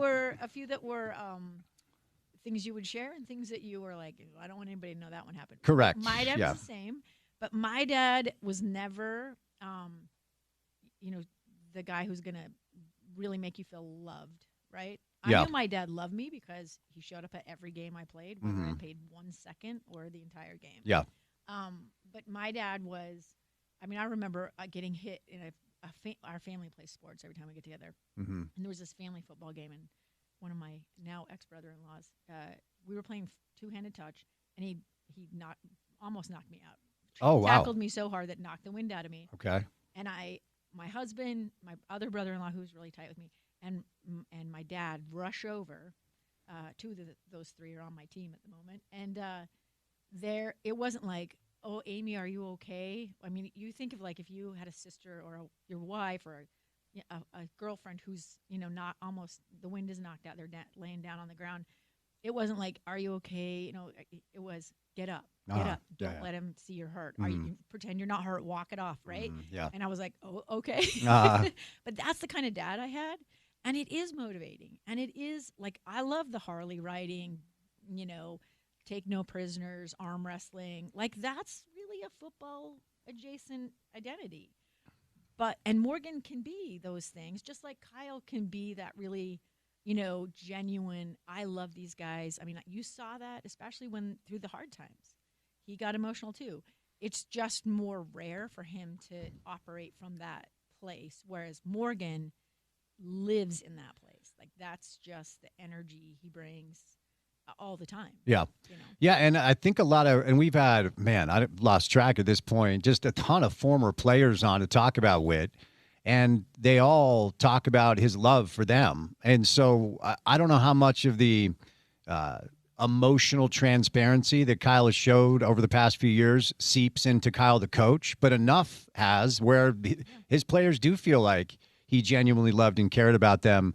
I wonder, based off of what you know about both these men, what you think Morgan will carry on from his mentor and what you think Morgan will implement that's just a little bit more quintessential Morgan. I think he said it. Mm-hmm. That it is that toughness. I mean, it is like smash mouth football. I mean, it's the linebacker mentality. I say. Mm-hmm. So I would always say, and this is a generalization, it's not true all the time, but it's true a lot. Linebackers were the best interviews. Offensive linemen. Oh, interesting. Linebackers. Huh. Okay. And part of that is because there's you have to know what other people are doing. You have to be aware of what's happening around you. Mm-hmm. And not everybody on the football field is, or any sport. There's people who play, or who you have these people in your lives. They are completely unaware of what's happening around them. Mm-hmm. As they say, somebody can't read a room. linebackers have to be able to read a room. Yeah. Right? Yeah. And look, the really good ones, because you've had a few here, and I think when they're consistently, when you hear from them, they have insight in a way that you're not really expecting. Yeah. And it's not, somebody said something about, intelligence. I don't ever go there because I don't really know how to measure that. But there is a social and emotional intelligence that makes for a great team player in any sport. Yeah. But particularly in football, because at the end of the day, you need somebody willing to put their body on the line for you to succeed. Yeah. That's just the bottom line. Yeah. Somebody's got to be willing to endure physical pain for somebody else to do something on the field. That's just part of football. Yeah. And that is just a mentality that I think both Kyle and Morgan have, and Kalani. I mean, great football coaches in general, right? But for me, it's like what's at you're never going to see, like, I think sometimes, do you remember when, like, Kyle would wear shorts in the winter? People would be like, look, he's not So tough. Yeah, so yeah. tough, Yeah, right? yeah. And there is that, like, that toughness that you don't feel anything, right? But I think he did a really good job of evolving into enough of an emotionally present coach that like you say, the players felt that love. They felt that camaraderie. You're not doing those things, but I think when I think about the difference in them, the thing I love about Kalani and Morgan, what they have in common, I would say, is they're not afraid to embarrass themselves. Yeah. Oh, Like, for sure. Yeah. When Kalani ate that Pop-Tart, after the Pop-Tart, right? Yeah. You're not going to see a lot of really tough guys do something like that because that might look dumb, right? Yeah. They don't worry about looking dumb. The dancing. They're here to have fun. Yeah. They're here because they love. They're like it's like love is the number one thing, and I think there's a love and a passion for a leader like Kyle too. But it's a much more, I'm not going to make a fool of like my dad. If I start dancing and goofing off, he's like, he gets embarrassed. He'll right? just move away from me. Yeah, like, yeah, do you sure. have to do that? Yeah. And I'm much more like, I'm living. I got one go around on this life, and it's going to be fun. I'm a dance if I want to dance. Exactly. Yeah. It's interesting because I do think a lot of the sentimentality, and I've seen it in my own life with my father, and I think as you kind of age a little bit and you have your kids start to grow and you have grandkids and you see that maybe you're in the back nine of life, you start to reflect, and maybe the sentimentality is a little bit more front-facing than it was once upon a time. I mean, my son's grown now. He was just in town for the holidays, and, when I'm seeing that he's taken off to go to the airport to fly back east where he's working, like, your heart's a little bit more tender. You're like, well, wait a second. You were born yesterday, and now you're 25, and I never see you anymore. You live 2,000 miles away, and you're here from, like, I just think part of the aging process brings a little bit more emotion and a little bit more reflection, and I do think we saw some of that from Kyle at the end. And certainly, as you referenced, losing two players the way he did and watching him traverse that space it was brilliant. And I actually thought it revealed another side of the man that we hadn't seen. And then the emotion after the K-State game, which as we look back now was very, very telling. I said on Monday the next day, I said, that's the first time that it clicked in my head that this is it. Because he didn't start crying until he said their final time at Rice-Eccles. That's the thing that got him, right? And I don't know that Witt 10 years ago shows that emotion. So I don't know how much of it's age. I don't know how much of it is him looking back and knowing this is coming to an end. But it's been an interesting side of him to see revealed as he's walked out the door. And I think the relationship between coach and player, and really coaches are like brothers, but coach and player is a parental type of relationship. For sure. And I'm going to think of the coaches in my life that just the smallest things they said to me or the small ways they motivated me, and they could have been mad at me and punishing me, you're doing the wrong thing, or they could have been rewarding me and praising me. Yeah. They're equally memorable, equally important. I love them for those things. Same with bosses that I've had. Some of my favorite bosses have been the hardest bosses on me, have been the ones who said, you really want to turn this story in this state? And I think you might want to reconsider that, right? Yeah. Those, and again, there are people that I've worked with who said, I don't like that guy, he's too direct, or I don't like that guy, he's too harsh, or whatever. But I want that feedback. I don't want somebody telling me I did well when I didn't do well, right? Yeah. And that's why I would probably gravitate to playing for someone who is like Kyle. That's just the way my dad is. That's just the way I am. I'm familiar with that. But I love and get so fired up watching Kalani, watching Morgan, and my favorite thing about watching practices when I first started covering was watching the defense celebrate Morgan and Sharif, and because the offensive side was so much more muted. It was like if you've ever seen Sharif Shaw on the sideline, you don't even watch the game. Right. You just watch it. He's so entertaining. Having a good time, yeah. And I love coaches like that because how would you not want to do anything and everything for that guy? Yeah. It's just so fun. You Yeah. want to see that. Yeah. I made him act like that. Yep. Yeah, no. I made him shove a Pop-Tart in his face. Right. And it'll be interesting to see because, as we move into this new era, and for a lot of fans, because even Morgan himself said during the presser, like, you don't hear very much from assistant coaches. I want you guys to go interview my assistants. So the reason I'm bringing that up is I think for a lot of Ute fans, that was their introduction to Morgan. I mean, he's been on my show. He comes on Sean's show. He's done plenty of interviews. In fact, back in the day, he actually did radio. So there are people that know Morgan. But for just the average Joe Utah season ticket holder, like I was even talking about this as it pertains to Witt, it's been so funny watching so many people discover Kyle for the first time. And it's like, wait a second. He's been one of the best coaches in college football for 2 decades. But if you're just average Joe, live in Ann Arbor, Michigan season ticket holder, you're like, wait, we hired who? This isn't Saban coming out of retirement. So I think in a lot of ways that was the first exposure, at least in detail and in depth, that people had to Morgan. But don't mistake, and he actually said this, don't mistake his, self-effacing, not afraid to embarrass himself, kind of goofy persona for anything other than just one side of his personality, because he's an intense dude too, and he's a competitor. And I don't think there's any fear that kind of just this softer side of him is going to do away with the discipline that his Utah football has been built on. I feel like he really balances both those sides. I think so. I loved the little clips people shared, right? Uh-huh. From that. But my favorite part of that was I didn't see a clip of it, but it was him talking about, what do you say to the people who are afraid? Yes. I thought he handled it brilliantly. They just raided yes. your defense. They just, they took your OC, and so how do you the staff has been decimated, right? Yeah. Like this idea and they're afraid, and the players are all going on visits, and I thought there was an element of it that was very Kyle. I want the guys here who want to be here. I don't want somebody here who I have to persuade, who I have to convince, who I have to romance or whatever. I want you to want to be here because I want to invest in you, and that's what we've always done, is what I'm going to continue doing. And what people don't understand is that Kyle was just one. He was the leader, but he was just one of the people doing those things. And the people he surrounded himself with, they did this. They were very good at the same type of thing: identifying talent, developing that talent, talking to kids about what a position might be better for them, and then persuading them not just to switch, but to stay in school, right, and do these things. I mean, prime example for me on that is Chase Hansen. Mm-hmm. One of the best high school quarterbacks switches to safety.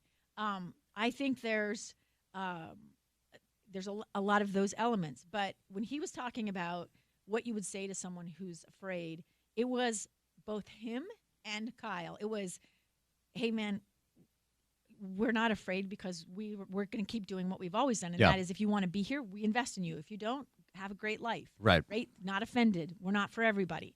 But also this love and compassion, this don't be afraid type of thing. Mm-hmm. I mean, he didn't actually say that, but that was the message. Yeah. Was, why would you be afraid? Yeah. This is football. We got a lot to look forward to. We have a lot of talent, and we have a lot of guys who want to play here, and we have a lot of great coaches.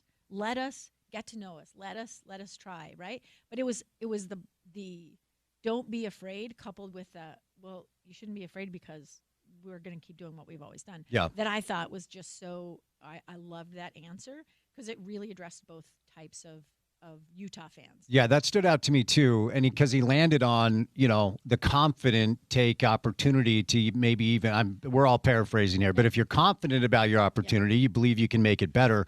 And when Taylor Randall took the dais and said, Morgan is going to take what Kyle has just done and actually improve upon it, you go, dude, like that is a high bar. Now that's what you want. If you're a Ute fan, you don't want regression. You don't want to go backwards. And Morgan himself talking about the confidence that they will improve upon what's already been built. But we have to really be realistic about what it's like to do something for the first time, Amy.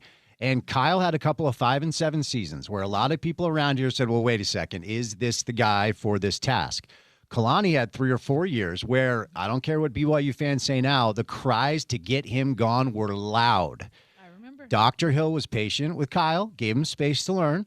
Tom Homo, patient with Kalani, gave him space to learn.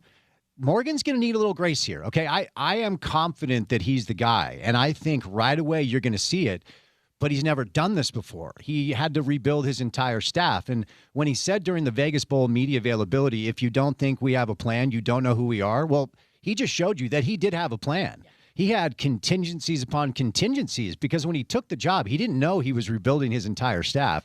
Now, there are still 8 days of the transfer portal. We don't know what the team's going to look like, but is it really that crazy to expect, like maybe a couple years from Morgan, he's learning how to do this, rebuilding this program, and it might not completely take off right away? I just think we have to be fair about expectations. I think I need to see what kind of roster he ends up with. Yeah, for sure. Before I judge that, as far as the coaches he's assembled, I think they can have a winning season if they have the right personnel. Right. And some of that's going to depend. I mean, the thing about football is some of that is development and some of that is staying healthy. Yeah. So there's just that aspect. We have to see that, and then we can be more objective. I have more confidence in him being able to succeed after watching him win against Nebraska. And I understand all the caveats, but that was a big stage to walk into. I could tell he was nervous. I felt almost sorry for him. Like, this is your moment. Like, who does that? Yeah. And the other thing I would say is everybody who's upset that Kyle took the coaches. I knew Kyle was going to take the coaches because those are opportunities that those men want, right? And we all want to succeed in whatever way we want. And if there's never movement, if there's never change, if there's never I saw Demario Warren former SUU coach, got hired by Kalani, right? Yeah. That dude totally deserves to be on that staff. And I think he was at Boise State. But, that doesn't happen if other people don't take a job somewhere else. Kelly Papinga deserves that opportunity. It's going to be so interesting and so fun to see new guys get new opportunities. Why we want to stay the same all the time. You can be a fan of the new guy, and still wish the old guys. I hope Jay Hill has every success. I think there's a world in which all of this goes well. We talked about Eric Kerr going to Weber. Yeah. And he hired Isaac Asiata, who did his a year with Utah. Yep. One of my favorite linemen to interview. Yeah. Right? Friend of the show, Isaac. Now yeah. he's coaching now. I think all of these things, like, that's what we love. Give people a chance. Let them have a moment. I thought in a really critical and big moment, Morgan, I was surprised at the calm, at the plan. I was impressed. We're going to talk about the folks that are upset that Kyle took coaches and looks like he's going to take 3 or 4 players, and how absurd that mentality is. If you pay attention to the world, if you only pay attention to Utah football and your prism is so narrow-minded that you don't pay attention to what's going on outside. Matt Campbell took 19 players to Penn State. You're about to watch a game tonight where Mario Cristobal took a bunch of staff to Miami. Kurt Cignetti tomorrow night, he took his staff with him and players too. The outcry and the hatred towards Kyle is so small-minded and honestly pathetic that we're going to talk about that. But one more thing, because you referenced the Vegas Bowl, and I was watching because I was hoping they were going to show Morgan prior to.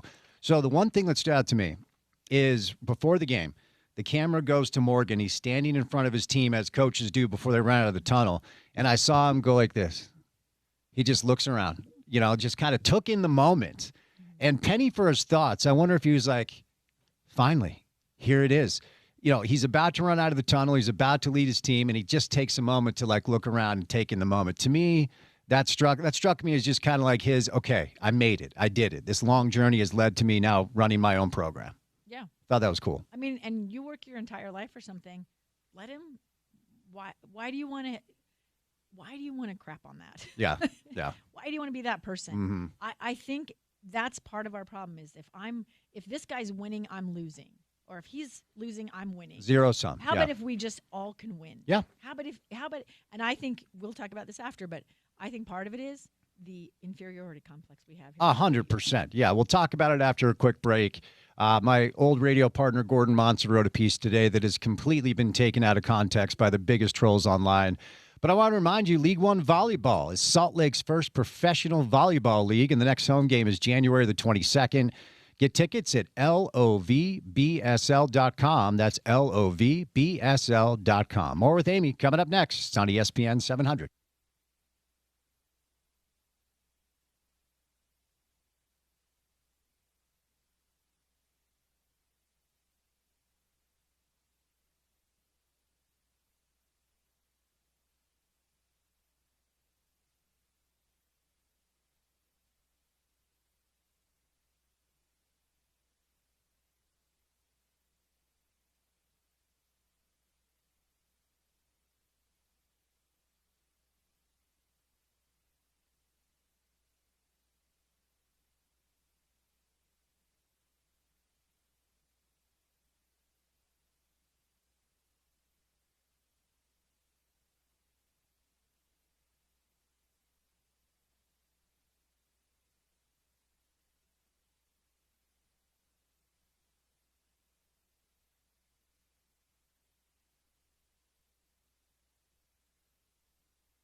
All right. Tonight is the start of 5 nights of like awesome football, college and pro football. We've got the college football semifinal tonight between Miami and Ole Miss. I admitted my bias earlier. I am all in on Ole Miss, man. I want to see these kids do it after getting left behind. Tomorrow night it will be Oregon and Indiana, and then we launch into the pro football weekend wild card playoff style. So don't forget, we are your home of the biggest and best football games, both college and pro in the market. Here on ESPN 700, Amy Donaldson is joining us live in studio. Okay, Amy. So we teased this before the break, so let's get into it. The way this business works, meaning college football, is a coach gets hired as the head coach of a program and then badly wants to surround himself with people he trusts. And so he hires coaches that he has coached with in the past. He's hired coaches that he has hired in the past to join him in his new endeavor because he trusts them. And certainly when you are 66 years old, you don't have time to break in new relationships. You have, and certainly if you're the head coach at Michigan, Kyle has 2 5-7 seasons in Ann Arbor. He's fired. Okay. There is a prescient nature to Kyle needing to be great right away. When I was asked the day Kyle took the job, I did a TV hit and I was asked which coaches follow him. And I said, whichever coaches he wants. Okay, because it's Michigan. They're all going to make. I would say Shaw would be the one. So no, Shaw's going nowhere. Well, and Morgan obviously outlined their relationship brilliantly. So, in my opinion, whichever coaches Kyle wanted were going to follow him because they were going to make more money, and it is Michigan. So BYU loses Jay. They lose their secondary coach, and we know the list of coaches that Utah lost. But the venom and vitriol that has been directed towards Kyle Whittingham is so wild to me. How quickly do you forget what this man just did for basically 30 years and 21 as your head coach? I think the thing that bothers me the most about the critics is the way they're characterizing what he's doing. Instead of looking at it as him taking an opportunity that came to him at this point in his life because he earned it, and giving this opportunity to people that, I mean, he coached Jay Hill, right? And as we talked about, that's a special relationship. It's almost a parental relationship. Yeah. So to say that instead of looking at it as he built this program, he helped, he took him from the Mountain West to the Pac-12 to the Big 12. He's taken them through all these changes and given them all these memories and built the foundation of, like I said, this program has his DNA all over it, right? And to say that he's trying to ruin or decimate or destroy or burn things down or burn a bridge or that he's mad or whatever, he's not doing any of this out of spite. He's doing this because he wants to succeed, and he wants these men that he's taking with him to have these opportunities. And he knows they can be part of helping him succeed. Yeah. Part of coaching is the reason that this matters. I think it matters look at it in politics and business, everywhere. People want their teams, right? But I think part of it is that there's an emotional component to coaching and a level of trust. And when you trust each other, the speed at which you can teach and take risks and face challenges is much, much quicker. When you don't trust it, when you have to earn that trust, when you're not sure if you can trust it, that's a different ballgame. It's very much like a military situation or like a police work. You have to that has to be almost implicit in the relationship. Anything that happens, you got my back, right? That's kind of the way coaching works. So instead of looking at this as Kyle is doing something bad to Utah and BYU or the state of Utah because he's leaving and taking a bunch of guys and making the world understand how great coaching is in Utah. That's really the potential here. Let's look at it as that. He's taking a great opportunity. He's taking a bunch of these guys and giving them an amazing opportunity. And there's the real possibility that these assistants go on to coach head coaching jobs all over the country. And all of this only makes Utah, you have an inferiority complex. Nobody wants to be here. Nobody wants to coach here. Guess what? Now everybody knows how great the coaching is, how great the athletes are. And that's the potential. But instead of looking at it you're like, he's trying to destroy what he built. He's trying to burn everything down. That's not what he's doing. Everything he's doing is positive. There's not a bit of spite and bitterness in it. Yeah. Nothing. He took he stepped down because it was time. Whatever you want to believe about that, He didn't have bitterness about it, said he got treated well, and he takes a job that he wants. That's a bigger challenge, and he stayed here. He didn't abandon Utah when he could have. He never took another job. He didn't even really do interviews. Yeah. He was loyal. Why you'd think he would burn this place down is ridiculous. He's giving opportunities to everybody, the people coming into the Utah program and the people leaving the Utah program. Same at BYU. Yep. Now, and I know sometimes it's hard for people to hold multiple thoughts in their head at once, and certainly if you live online where you think you can express yourself in 140 characters and just take shots at people. But there are certain levels here that have to be kept in mind when we're having this conversation. Real quick, a little bit of breaking news, a big piece of breaking news for BYU. LJ Martin is coming back for one more year. Big 12 Offensive Player of the Year, running back who had shoulder surgery. He announces he's returning. But to your point, like, Kyle did want to come back and continue to coach Utah. Now, is that something we can look at in a vacuum? We cannot, because ultimately what has been revealed is last year he was close to retiring, wanted to come back to kind of right the ship, and everybody, including Morgan and Mark and Taylor, was working off the assumption that, last ride, one more ride, and all these contingency plans were in place, and the money people were ready for Morgan. Okay, I can say that out loud and be very confident with it. So was Kyle forced out? I think that's too strong. Did Kyle want to come back? Yes, he did. He's admitted as much. Did everybody involved just kind of encourage the plan to just move in the direction that it was already moving in? Yeah, that's kind of the deal. And so I think Kyle, by his own admission, said, all right, there are a lot of people that are ready to see me go, and I think it's time. But he did want to come back, all right? So we have to keep that in mind. So he does take another job, and he's not intentionally trying to injure the program that he left, but the program that he left did tell him that it was time for him to go. And I will say this, just like the coaching news, I was asked how many players follow him, and I said probably whichever players he wants, right? Because, again, it is Michigan, it is the Big Ten, and if you're not in the Big Ten or the SEC, in a way, you're still kind of outside looking in. Michigan has resources, Utah doesn't. So any player that lands in Michigan is going to be making more money. They're playing in a better conference, and you can't blame them either. And Matt Campbell took 19 players from Iowa State to Penn State, and 19 of their best players. At this point, it looks like it's maybe Smith Snowden, maybe, but Smith visited BYU. He's going to visit Notre Dame. He's going to visit Oregon. It looks like it may be J.J. Buchanan. It looks like it may be John Henry Daly. At the end of the day, it might be like 5 players that Kyle takes from Utah to Michigan. And if you compare that to the mass exodus that we've seen elsewhere, you should feel lucky, actually, if you're a Ute fan. Yeah, and I think, as you and I talked before we came on the air about the craziness, the Wild West that is the transfer portal / NIL / it's insane, right? I think these were probably players who were going to be in play anyway. Mm-hmm. Whether Kyle was there or exactly. not, they were going to be testing the waters. It's an important point. Yep. Was there. So they were already going to be seeing what else was possible for them. And I don't know why you begrudge someone that. You know, people are mad at Jay Hill for taking this opportunity, right? Jay Hill, I think he'll go on to be a head coach somewhere and in a major program. Might be Michigan. It might in be about Michigan. 5 years. It might be Michigan. Yeah. I think that it's silly to say that if you don't want something or if it doesn't matter to you, you're a BYU fan or you're a Utah fan. Great. That's awesome. Be a fan.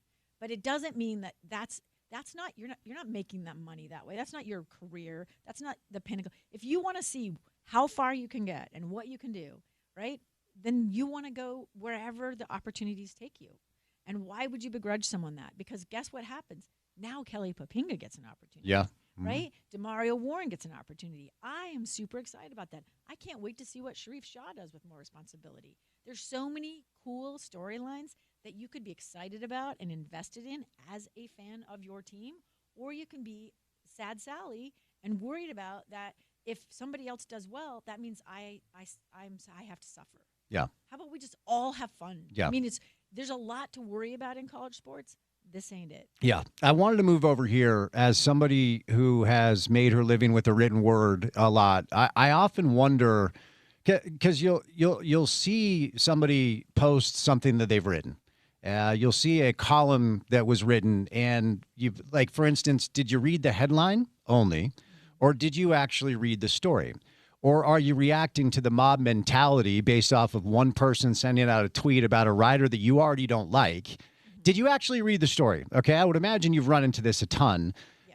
And I want you to kind of educate us on how this goes down. First of all, the riders don't write the headline. Okay, let's just get that out of the way. More often than not, correct? It depends Okay. on the news organization. So what we're talking about here is my old radio partner and someone you know, Gordon Monson, wrote a piece today for the Tribune.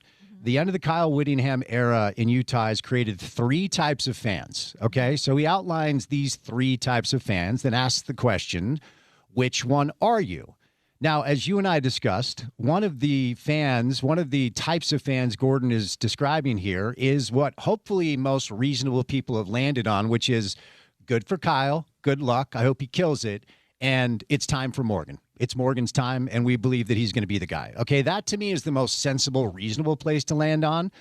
But there's one fan that he has described as the people that are upset at Kyle, mad at Kyle for taking coaches, mad at Kyle for taking players. So what Gordon is doing here is putting a mirror in front of Utah fans and asking the question, which fan are you? But unfortunately, in the day and age of social media, the one screen grab that is making the rounds is the fan that he describes as hating Kyle. Now, again, this is not Gordon's opinion. I can tell you this because Gordon has been on the show. His opinion is what we've talked about. He has tremendous respect for Kyle Whittingham, believes he should be celebrated. Gordon wrote a piece saying that the field should be named after Kyle. Okay, so for anybody that's taking this as Gordon is anti-Kyle, you didn't read the story, including some trolls online that are now trying to be brave to stand up for Whit when, like a day ago, they were sending out tweets that if he takes players, we should riot and never build a statue. Like, the hypocrisy and two-side approach from some of these unserious charlatan grifters online is so frustrating. But the screen grab that is going around is the one fan that is mad, or the one type of fan that is mad at Kyle, and the piece says this. This guy is Judas. He's not just a traitor. He's vindictive, a monster trying to destroy a program that he cared about, only as long as his name and ego were ever attached to it. He's the Beelzebub himself to BYU. Calm down, Gordon. A program for which he played all those years, but thereafter became a rival whose name he refused to utter while coaching against it. Blah, blah, blah. And he goes on, what a jerk, what a punk, what a traitor, what an assailant, assaulter, assembler, assassin. So that's the screen grab that's going around, and it's being characterized that Gordon wrote this about Kyle. Does that make sense? Yeah. And so people are just losing it, believing Gordon actually thinks that this is who Kyle is. He flipped a mirror around to Ute fans and asked, which one of these 3 fans are you? Give me your thoughts. And I think my issue with the piece was that the 3 fans are not, like, I don't agree with the 3 characterizations. And that's totally fine. And then, yeah, if you read it. And then also he takes some shots or, like, describes some BYU. Like, even the positive fan that he describes is, in my opinion, not that positive, right? So it's sort of over the top. We're better than everybody. Like, to me, there's more nuance involved. But he's a columnist, and he is writing. I mean, that's why he's using the language he's using. Like, part of being a columnist, I was a columnist for about 12 years, and is to ask people to think differently, challenge their perspective, right? It's to be provocative. And there are a lot of ways to do that. And one of the ways he's doing it is saying, if your reaction is these are extremes, right? And there is some nuance. There should be some nuance there. So I think the problem is that people are, especially here, we've talked about it, they're very insecure. They already feel like, the little brother to the rest of the world. Nobody wants to play here. Nobody wants to be here. Nobody respects us.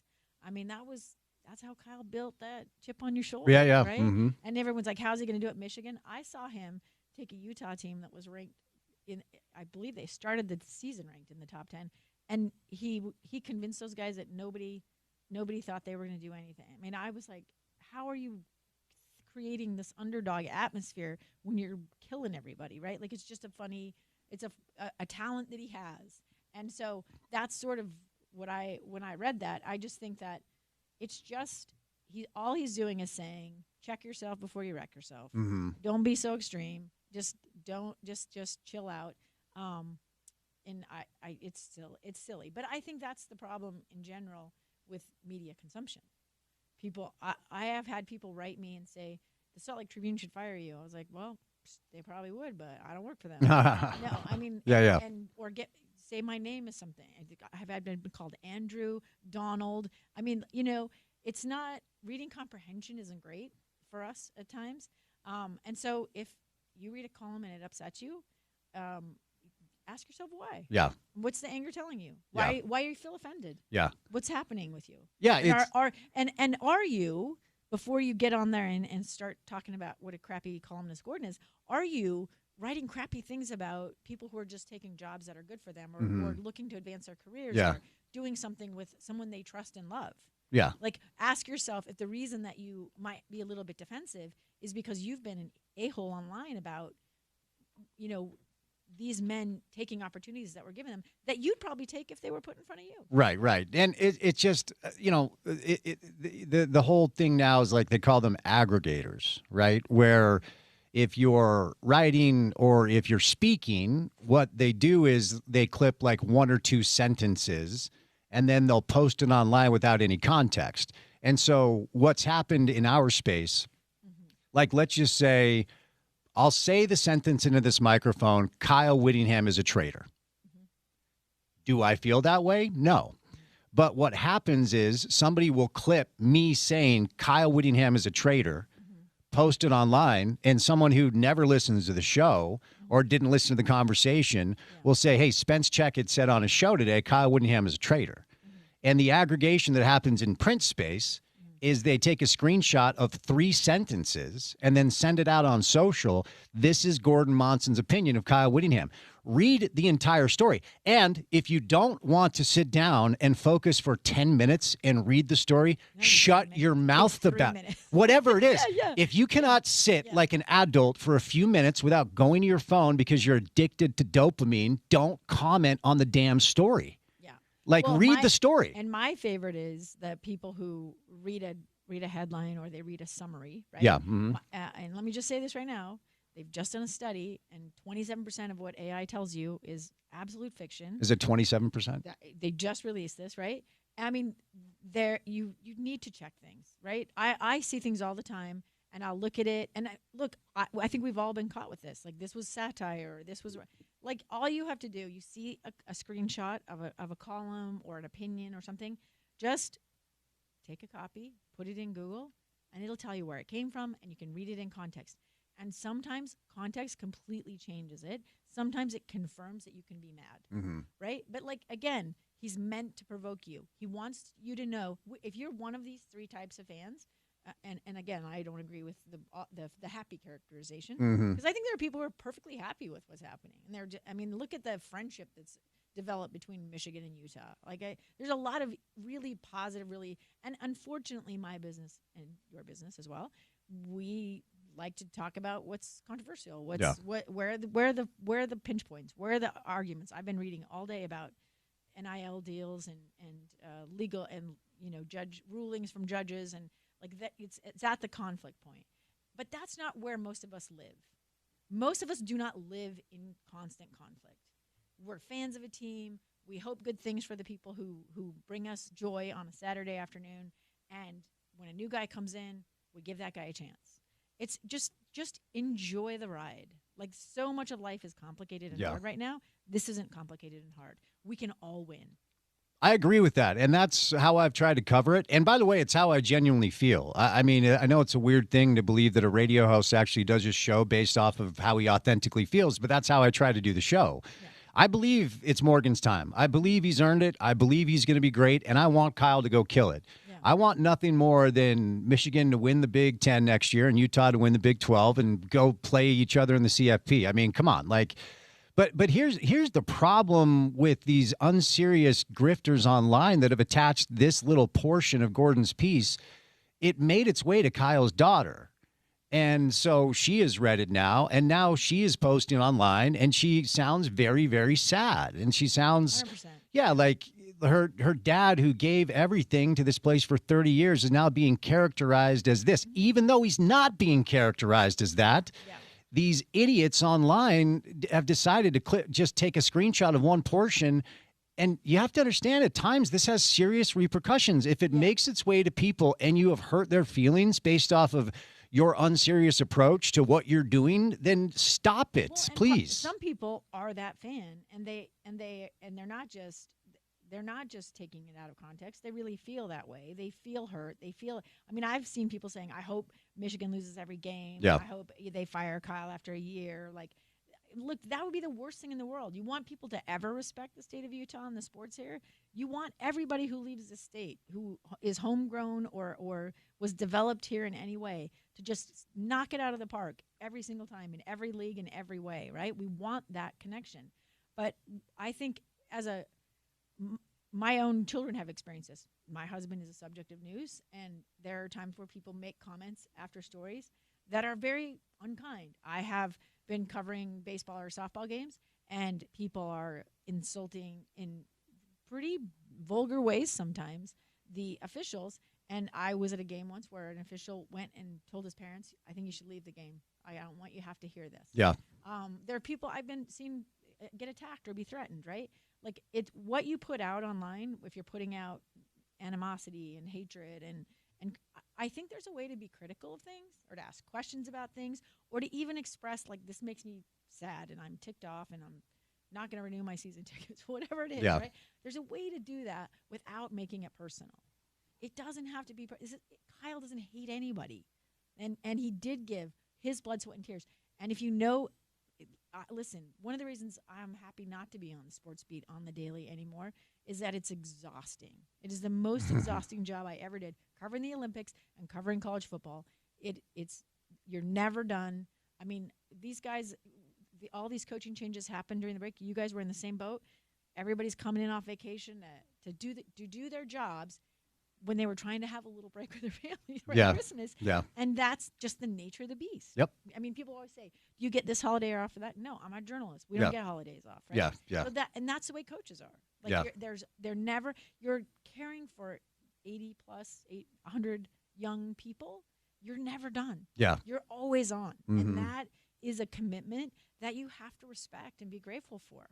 And he did give this community so much. Yeah.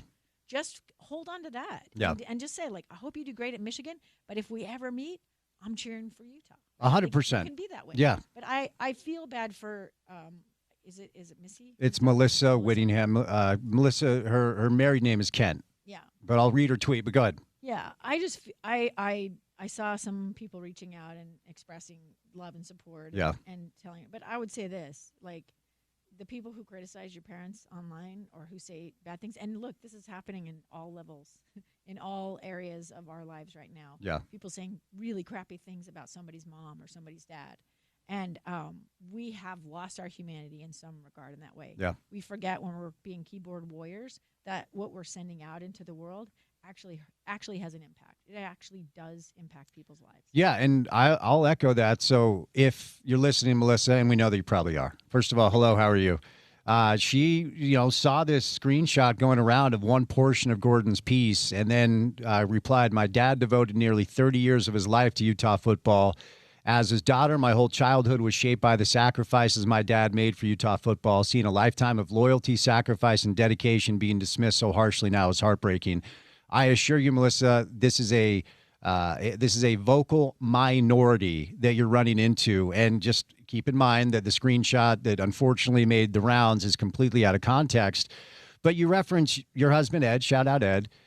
And I can tell you from my seat, it's hard when you hear people saying things about your dad. Because you had it with your dad. Yeah. Oh, my entire life. And, she talks about the sacrifices Kyle made. Coaches, my mom used to say, if I went to a team dinner, she would say, "Go find your coach's wife and give her a hug and say thank you." Coaches sacrifice so much. A lot of that is time away from their family. You reference holidays, and I can remember feeling the same way. Like, I think I was like 14 or 15 years old, and I walk into the lunchroom of my high school, and the New York Post is sitting on the desk of the lunchroom monitor, who is a big sports fan. And the headline was "Mormon Tabernacle Liar," which is kind of funny and clever. My dad hated that I actually chuckled at it, but it was a piece about my dad, who had interviewed Phil Jackson while Jeff Van Gundy was still the head coach. And he got caught doing it, and he owned it. But at the time, there was like, what did he? And so New York Post, Mormon Tabernacle liar. And I'm looking around. I'm like, they're talking about my dad. Yeah. You know, and you do get defensive, and it does affect you. So just keep in mind, like, if you think you're just typing something out and it doesn't affect people, it actually does. It really does if it lands in the wrong place. Yeah, and I think it happens a lot in sports arenas too. I always say, like, people buy a ticket to a game and they think they've bought a ticket to be able to say whatever horrendous, horrible thing they want to say, and they don't know who they're sitting next to. I've had moms of players say to me, "You can't believe what they're saying about a high school kid." Yeah. You know, I've seen people say, "Women athlete, that's really a man. We need to test her gender." Like, just really horrible things. Yeah. Right? Mm-hmm. And racial insults, and you know, their families are in the stands and they can hear you. And even if you are, I'm pretty good at like letting things roll off my back. Yeah. You have to be in our business. You have to. Yeah. I do feel like sometimes, like, it's just a little, it's just It's just like, really? Yeah. Do we have to do it? I mean, even like, I've had stalkers and harassment. I know other women journalists have had the same problem. I can't tell you, for a while I saved these insults, right? The gross, disgusting things people will DM you because they don't like your opinion. Right. Like, that's fine. Don't like my opinion. Argue with me. But you don't have to harass people and insult them personally. And, like, stop. Look, I think we do this with athletes. They're entertaining us. They are not, like, commodities. They're actually people. Yeah. Yeah, they're human beings who are doing a thing, doing a job. And their job just happens to be entertaining for you, right? Like, that's their job, to bring you joy and maybe sometimes test your ability to be patient. But when push comes to shove, like, they're human, and you don't get to say, "I want what I want. I am not entertained. This is not, you know, the Roman gladiator times." And that's what I feel like sometimes sports turns into, and social media is definitely a sport of a certain kind. And that is, and sports Twitter can be that way. And it's just, what are you getting from that? What good comes from that? Yeah. For you to blast off, like, get a journal. Yeah. You vent about your sad fandom in your journal. So congrats on the 4 likes from the other trolls that saw your tweet, dude. Like, I don't read the comments. I don't read my mentions. I just don't anymore. I did for a while because I thought it was important to interact. And there's so many cowards. The ability to be anonymous and hide behind a screen where you don't say who you are, say your name, you know, because there are very few, like, legitimate people that are online. There are some that will engage with you, but there are very few that go super low. The people that are, like, out of bounds, horrific, more often than not, just they won't tell you who they are. They're hiding behind some anonymous name or whatever. But before I set you loose, I wanted to end on this. So Damon Williams Jr., okay, the quarterback for UW, and you've been digging into this a little bit. This is interesting to me because it could be a seminal moment. It could be the moment where people look around and say, what are we doing here? Now, it's not the first, actually, but this is a little bit different because he signed a revenue share deal for $4 million to go back and play for UW. Then announced on his own that he had entered the transfer portal. Today, his agent dropped him. And I can tell you, in the world of sports, if your agent drops you, you have done something very dishonest and seedy. The reports are Lane Kiffin is the guy behind all this because, of course, he's the snake in the grass. UW is holding firm here. We'll see how it ends because there's going to be some legal action back and forth. But what do you make of this, and what do you think's next here? So, yeah, I would not.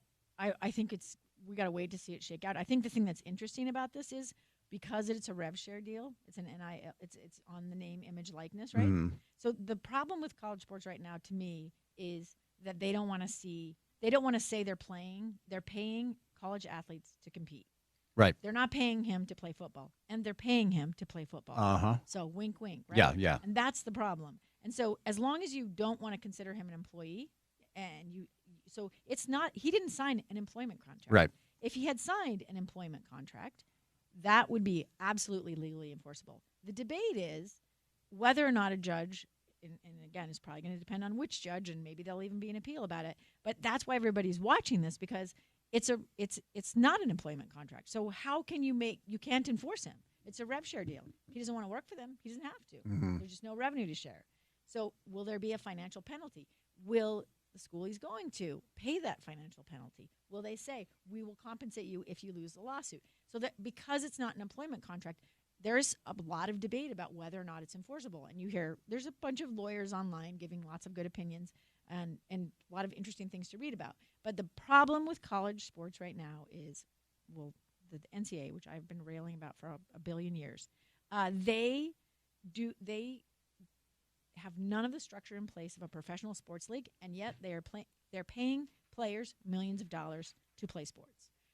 But they don't want to say that. We're not paying them; they're amateurs.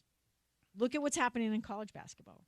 I mean, you see the players coming from overseas. You're going to see G League players, and they're coming in the middle of the season. They're being declared eligible, and those things are also being litigated. And the problem is there's none of the safeguards. There's a salary. There's a cap. There's a salary cap. Whatever. No, there's not, because NIL deals are exempted from any of those caps, any of that language. So the problem with saying we're not paying kids to play sports is that you are. You can't have it both ways. You can't say we're going to treat you like an employee and we're going to enforce a contract with you like we would with an employee, unless you actually treat them like an employee. Yeah. And they need to do it by sport. I mean, I've said this before. Once they lost the lawsuit on name, image, and likeness, I said you have to just admit amateurism is dead. Yeah. It's done. Absolutely. So now that people you're not paying him for his image unless he's playing football. Right. You don't care what he does when he's fishing. Right. You care that he plays quarterback. Of course. And so that's why you're paying him. And that's the problem. And it's super fascinating. I think it's going to shake out in the legal system. My suspicion is they cannot enforce that contract. He's going to go. And what will end up happening is if they end up losing or they get some, or if Washington ends up winning the lawsuit or winning some aspect of it, they'll get money. They're not getting him back. Yeah. There's no employment agreement. Yeah. He can go where he wants. Yeah. Well, and 21 million people are going to watch the college football semifinal tonight. So for a sport that's so broken, people still seem to love it. What's broken about it? It's so fascinating, right? The product on the field is more popular than ever. Yep. Mm-hmm. I mean, the Pop-Tart Bowl, 87 million people. It was crazy, right? But the NCAA and the system that's in place is literally at a breaking point. Yeah. Right? I mean, it is like there's so many holes in the dam. Just start running right now. 100%. It's about to break. Look, it's great to see you. Thank you for your time, Amy. We'll get you back soon. Our friend Amy Donaldson from KSL stops by today courtesy of our friends at Wasatch Wagyu. Start off 2026 right with a juicy prime cut of Wasatch Wagyu beef right out of Heber, Utah. All the cows are bred locally. Shout out to Utah Cows on a Thursday. And they produce some of the best Wagyu beef around. There we go. Talking about premium, legit Wagyu beef New York steaks, 100% Wagyu burger beef, roast tomahawk steaks, filet, and now premium Wasatch Wagyu beef jerky in a bunch of flavors. Here's the deal. They've been on the show now for about a month. Prior to today, they've been giving you 10% off. Well, if you waited, congratulations, because you get 25% off today. It's the discount code I use to get some steaks delivered to the house. Go to wasatchwagyu.com. Check out their menu. Pick what you want. Get a limited time discount on their Wagyu beef. Just type in ESPN 25 at checkout and get 25% off your entire order. Enhance your new year with Wasatch Wagyu at wasatchwagyu.com. We'll do a little sports court coming up next right here on ESPN 700.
All right. It is Sports Court time. We do it every Thursday right about now with our good friends, Garrett and Preston Handy from the law firm of Handy and Handy. Gentlemen, Larry David says I'm not supposed to say Happy New Year after January 3rd, but I haven't talked to you, so I will welcome you in and say Happy New Year. How are things?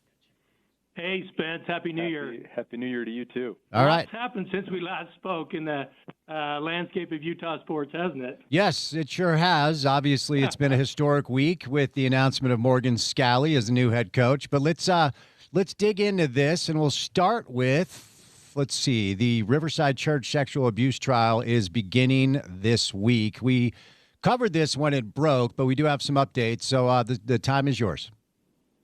Yeah, Spence, we talked about this. This is an interesting case. So this grows out of a situation where Riverside Church was sponsored a basketball team, a competitive basketball team back in the 70s and 80s, and they were kind of groundbreaking. They would travel around the country, even outside the country, with kind of all-star teams, and there was some real preeminent players who ended up playing in the NBA. They got a lot of sponsorship deals. They got swag. They got sometimes, tuition paid at, prep schools, that type of thing. Well, during this period, a gentleman named Ernest Lorch, a prominent New York attorney, was the coach of this Riverside team, and he was also the president of the board of trustees, which is really important. Well, years and years after, it comes out that there's many allegations of sexual abuse going on by Ernest Lorch, and real detailed sexual abuse, and not just by one player, but lots of players. So a lawsuit was brought by Darryl Powell a few years ago against not necessarily Ernest Lorch, who has passed away since, but against Riverside Church. And his legal claim was basically, hey, Riverside Church, Ernest Lorch was an authorized agent of the church. He was your basketball coach. He was board of trustees, and you failed to supervise him. You failed to protect the players, and you knew or should have known some of the stuff going on. And, this has been going through litigation, and it's teed up for trial. A lot of times, Spence, we talk about cases that have settled, and we'll talk about that today, but this is going to trial next week, so it means the parties are kind of dug in on their positions, and they haven't reached a settlement. And so it's going to trial. I think a couple of the interesting things that are being kind of prepared for trial. So one of the things is, this happened back in Powell played from 74, I think, to 83, and that's when he said the abuse was happening. He started when he was 13. Well, an act, the New York State Child Victim Act, basically allows him to bring this case, which says if sexual abuse happened while you're a minor, you can bring it later, And a regular rule is that a statute of limitations, everybody's heard of that, doesn't really start to run until you turn 18 because you don't have you're not legally, you're still a minor and you don't have the legal capacity to bring a claim. Well, one of the issues that they're fighting is they're saying that he shouldn't be able to bring in claims of abuse that actually happened after he's 18.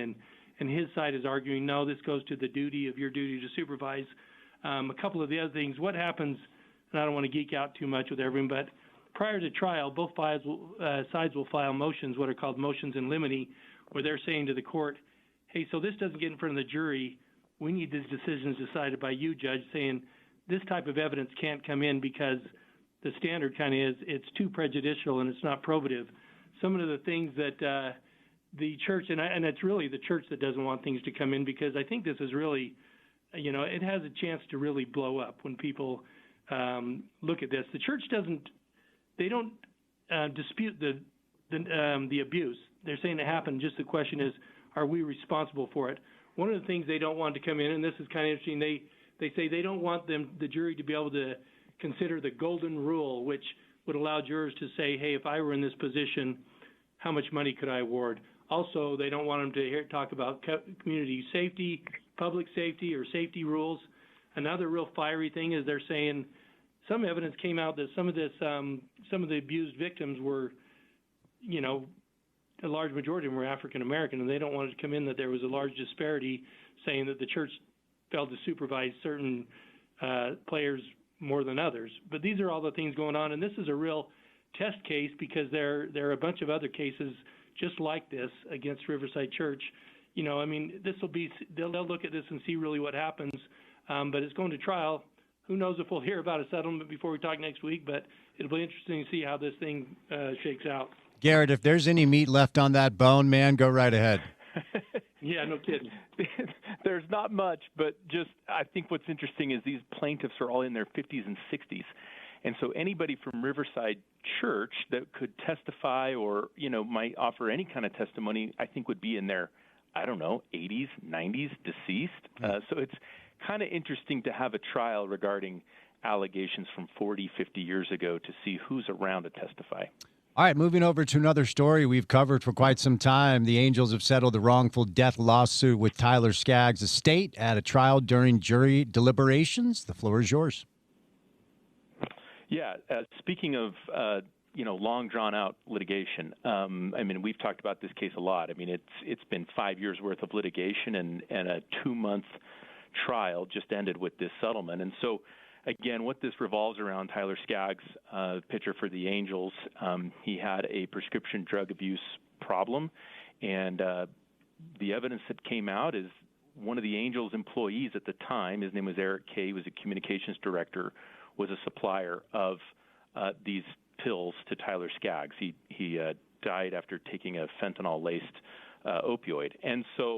And Eric Kay was convicted and is in prison currently. And so the Skaggs family brings a wrongful death lawsuit against the Angels organization, basically saying, hey, you guys knew about this guy, or should have known, this Eric Kay, who's your employee, and people knew about Tyler Skaggs, his drug problem, and you guys didn't do anything about it. And so, anyway, fast forward, 2-month trial, and they put on all the evidence, right? And what ends up happening is the jurors come to the judge while they're in deliberations, right?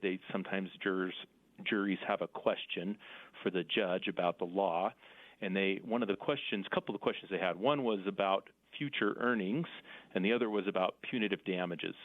And I think those were sent up some alarm bells for the Angels side of this, and they thought, oh, wow, we're about to, we could get taken deep on this. And so settlement negotiations ensued, and they settled just before it sounds like the jury was able to deliver a verdict. And then from some polling afterwards, it sounds like the jurors, they were going to award a lot of money, it sounds like tens of millions of dollars to the Skaggs family. But this way, they took some of the risk out of the equation, and both sides came to an agreement. All right, Preston, the floor is yours. Just a little more meat on the bone. Similar to the case we just talked about, the big issue was this guy providing opioids, the Angels said, well, that's not the course and scope of his employment. He's doing outside that, and we can't really be responsible for a bad actor, But like Garrett said, signals were sent out to the Angels that, hey, this may not be going your way.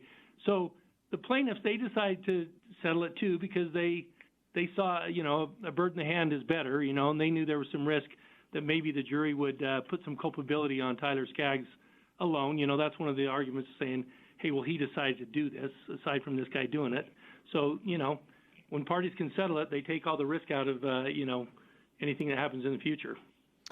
All right, so let's go over to the Damon Wilson case, countersuing Georgia over the NIL contracts. And this is a big deal, not necessarily in a vacuum, but what it could mean moving forward. Guys, the floor is yours. Yeah, I think it is a big deal. We talked about this a couple of weeks ago. Damon Wilson played in 2023 and 24 for the Georgia Bulldogs. He was a really good player, an edge rusher. And apparently in December of the end of 24, they entered into an NIL deal with him to pay him $390,000 over 13 months. Well, come January, that was in December, January of 25, he decides he wants to leave. And he actually does leave for Missouri. Well, the year goes by, and Georgia decided to sue him, kind of the first of its kind. They sued him, claiming that they had an agreement, and there was a liquidated damages portion of that agreement. That's where it basically says if either party breaches this, the breaching party owes this. And that's important because they really only paid him 1 month. So their damages were really only $30,000. So everyone's kind of like, really, Georgia, you're wasting your time doing this? Well, now they're on the offensive, and he has countersued them. And his claims are basically that when he decided to do this, Georgia was really penal, claimed that wouldn't enter his name into the portal. They claimed that they interviewed with his business interest, stopped him from getting any NIL deals, and they kind of sent word out. He claims that they sent word out to the other schools that he actually had a $1.2 million liquidated damage buyout, which basically a message to other schools like, well, he's not leaving if that's what's the damage is going to be. He claims a business interest, and his attorney comes out and says, Georgia appears intent on making an example of someone. They picked the wrong person. Damon never entered into a contract with him. Now Georgia's trying to intimidate him with litigation. One of the issues is he claims that he signed a term sheet, and following that term sheet, it said there will be a legal contract, and you can even go talk to a lawyer about it, and that contract was never really entered into. So that's kind of their basis for it, that there was no breach. All right, Gary, you're up, bud. Well, I like the comment from Wilson's lawyer, who was, and he was being critical of that Georgia's been too aggressive here with their litigation, and just kind of made a joke that, what are we looking at? Do players need to bring their lawyer with them to practice going forward? Is that where we're at? So. All right, moving over, okay, Diego Pavia, calm down, man. Maybe just graduate and just go find something else. Move on. Our guy is back, and he is trying to come back and play some college football. I thought he was going pro, but fill us in here. What's going on? Yeah, well, he came in second in the Heisman voting, and he has indicated that he wants to go pro, but his draft prospects are mixed, looking like maybe he's a late-round pick or maybe a free agent. And so I think what he's doing now is weighing his options and realizing, hey, if I'm a late round pick in the 6th round or something, I might end up making more money staying at Vandy or even going to another school.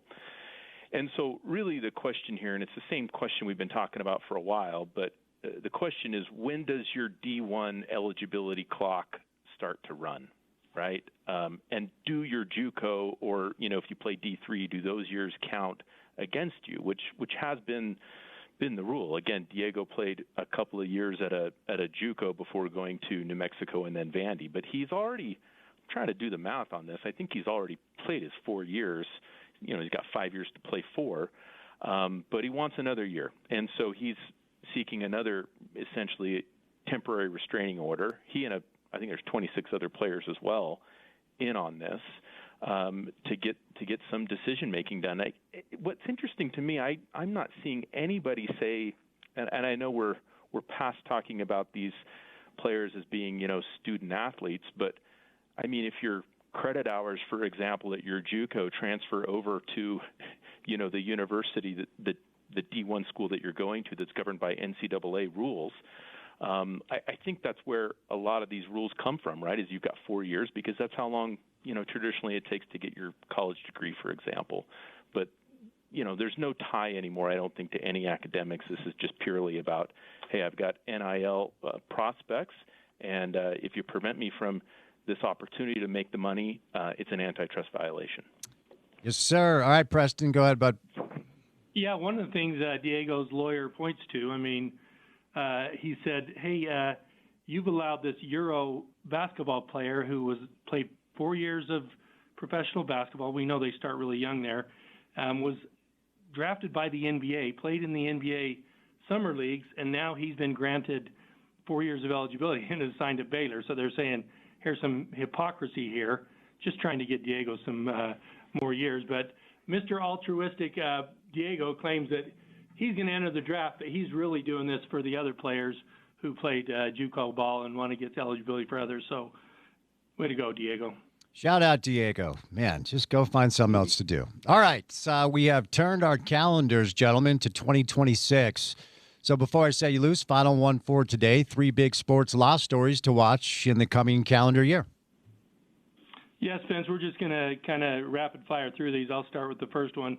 The one to look for is the Major League Baseball and Players Association. Apparently the collective bargaining agreement runs out at the end of the 26th season, and, a lot of things are kind of up in the air. One of the big things is MLB wants to get rid of the salary cap.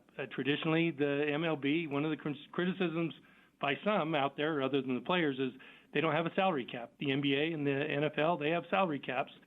So I'm sure the Players Association is going to push hard against that. Potentially what could happen, there could potentially be a lockout and litigation that ensues with that. So that's just a hot topic.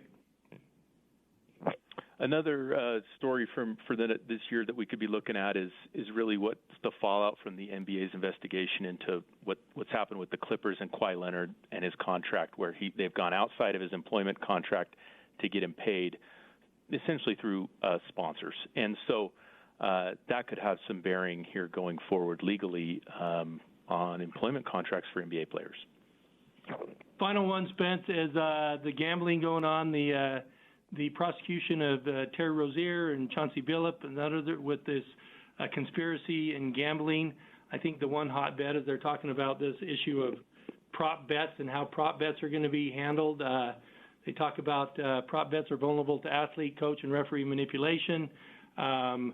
Because we're talking about sports where player performance is never certain and it can really be manipulated. Is that something that, even while the regulators and the sports bet people are really watching this, is this something that's going to be subject to litigation? So we'll see what happens there. All right, gentlemen, appreciate the time today. Before I set you loose, for any of our listeners who have legal questions, how do they get a hold of you over at Handy and Handy? Yes, Spence, we love coming on here. Looking forward to another fun year of legal issues in the world of sports in 2026. Handy and Handy is a personal injury law firm. We represent people that have been involved in accidents.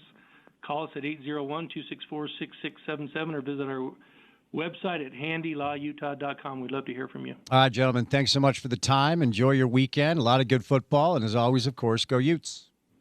Go Utes. Thanks, Ben. Go Utes. All right, we got 3 hours down. We've got about 30 minutes to go, maybe a little less than that. Your kickoff for the college football playoff semifinal will come your way at about 5:30. It is Miami and Ole Miss. Should be a good one. So we'll catch a break. We'll do our final segment coming up next, and then we'll send you it over to the college football semifinal at the VRB Fiesta Bowl. So keep it right here on ESPN 700.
All right, here we go. Drive at 5 time, Thursday afternoon style, 9 minutes past the hour, 5 o'clock. Winter has arrived. It took till mid-January. We're looking at about 28 degrees and snowy and cold here in downtown Salt Lake City, Utah. Our ski resorts, are getting smoked, which is a good thing. 35 minutes, 42 seconds away from kickoff tonight, which should be a really good game. A lot of unbelievable storylines in the college football playoff semifinal. It is Miami and Ole Miss at the VRBO Fiesta Bowl. Shout out to the sponsor. Miami looks like is going to settle in as a 3-point favorite. The over-under, last time I checked, was like 53.5, 52.5 or something like that. I'll look at it before we get out of here. But Miami enters the game as a slight favorite, and it looks like a lot of people expecting points. So the over-under is 53.5. With Miami getting 3 points there. A couple of sports books have 3 and a hook for Miami, 3.5. So it should be a fun one. You can hear the game on our station. We'll say goodnight a little bit early on the program today to make way for the Fiesta Bowl. And then tomorrow, don't forget, you'll be able to hear the other college football playoff semifinal between the two Vegas favorites to win the whole thing. It is Oregon and Indiana, a rematch of this game that was played earlier this year at Autzen Stadium. So it should be a fun one. 2 quarterbacks thought to be the 2 best pro prospects in the draft will go at it tomorrow. So keep that in mind. You can hear both college football semifinal games on ESPN 700. And, of course, you can hear the national championship here as well in Miami, Monday, January the 19th. So Miami playing for the right to play in their backyard, essentially. So we will get you ready for that game. Get you ready for the game tonight, and then tomorrow. Tonight really starts like 5 straight days of awesome football. The college is going to take center stage for a couple of nights. Then we'll move over into the wild card round of the NFL playoffs. Speaking of the NFL, Mike McDaniel lost his job today. Miami Dolphins moving on from Mike McDaniel. There are now 8 vacant spots in the world of pro football. Of course, John Harbaugh's thought to be the apple of everybody's eye. His agent came out today and said he will not interview until next week. Good piece of news. If you're a BYU fan, LJ Martin is returning for his senior season. The Big 12's leading rusher and offensive player of the year. He had shoulder surgery, and a lot of people thought that might affect his draft stock, and LJ Martin will be back for BYU. So a really good piece of news there if you are a BYU fan. On the University of Utah side, the players who have signed on the dotted line as far as transfers go, Isaiah Kemma, an offensive lineman from Ohio State, Ethan Day, Marcus Wimberly, who is a safety from Oklahoma. He was a redshirt last year, I believe, and got hurt and didn't play. Of course, we'll get to the news throughout the course of the final portion of the program if anything comes to us. Kyrie Scholes, a wide receiver from San Jose State, had 59 catches, 788 yards, 768 yards, a couple of touchdowns, played for Kevin McGivern when Kevin was at San Jose State. And then maybe the most exciting piece of news, Brandon Pegan, who was a wide receiver at Utah State last year, 60 catches, 926 yards, 5 touchdowns. Of course, Kevin knows him very, very well. Ethan Day, defensive end from North Texas. Lucas, I believe it's Sam Sula, defensive tackle from Wyoming. So those are the transfers that have been added to the program. Couple of names that have entered the transfer portal. It's been tough, unfortunately, to see Jonah Lea'ea, who was actually singled out by Morgan Scalley during Morgan's press conference for his improvement. He is in the transfer portal. Yesterday, news came down that J.J. Buchanan, transfer portal. He is in Ann Arbor today, visiting with Coach Witt and the University of Michigan. Dallas Vakalai is headed to Penn State. Smith Snowden, also in Ann Arbor today. He visited BYU yesterday. The reports are he is going to stop at Notre Dame and then Oregon before he decides where to go. Te'o Johnson, no word about where he's landed as of yet. And John Henry Daly just teased on his Instagram, because it's 2026 now, that he will be announcing his intent soon. And I'll just say his Instagram post came on the heels of a visit to Ann Arbor and Michigan and Kyle Whittingham. So there you go. Of course, the news continues to come in fast and furious, and we will bring it to you as it becomes official to us. no official word on Devin Dampier, the player that everybody is waiting to hear from. And we have not heard officially from Devin. I'll reiterate what I've been saying before. Ultimately, I've been told by multiple sources to expect good news that Devin is coming back. But if you've been paying attention to the college football news cycle, namely what's happening up in University of Washington with their former quarterback, Damon Williams Jr., and I say former because I don't think they're going to hold on to him. We know that Bert Ficklin is signed, right? But the contracts that have been signed, a lot of them are going back on their word. Now, Amy Donaldson joined us earlier, and she was good to point out the quarterback, Damon Williams Jr., the contract he signed is a revenue-sharing contract. It is not an employment contract. So is it binding? If there isn't revenue to be shared because you haven't played yet, can you really get out of that as opposed to signing an employment contract? But definitely a story worth following that has really captured the imagination, the attention of the world of college football. Utah Jazz played a very entertaining game last night, albeit in a loss to Oklahoma City. Cooper Flagg is in town, and the Jazz are going to take on the Mavericks tonight. The Utah men pulled within 2, and that's the best we can say about that game last night. Colorado pulled away, but shout out to the women for going to Fog Allen and taking care of Kansas last night. The Mammoth are off tonight. They're going to take on the Blues tomorrow. And the first major domino in the NBA trade world occurred as Trae Young got his wish, and his wish was to play for the Washington Wizards, which is not a thing that I think we've heard in quite some time. C.J. McCollum and Corey Kispert go to Atlanta, and so we'll kind of take the pulse of what that looks like through the prism of the Utah Jazz. Could they get involved in a reported number of different moves? All right, we were talking about this with Amy. My old radio partner and friend of the program, Gordon Monson, wrote a piece today about essentially he outlined 3 different types of Ute fans. And based off of your reaction to the Kyle Whittingham news, which type of Ute fan are you? So 3 types of fans. Which one are you? Essentially, Gordon turned a mirror around on Ute fans and asked you, which type of fan are you?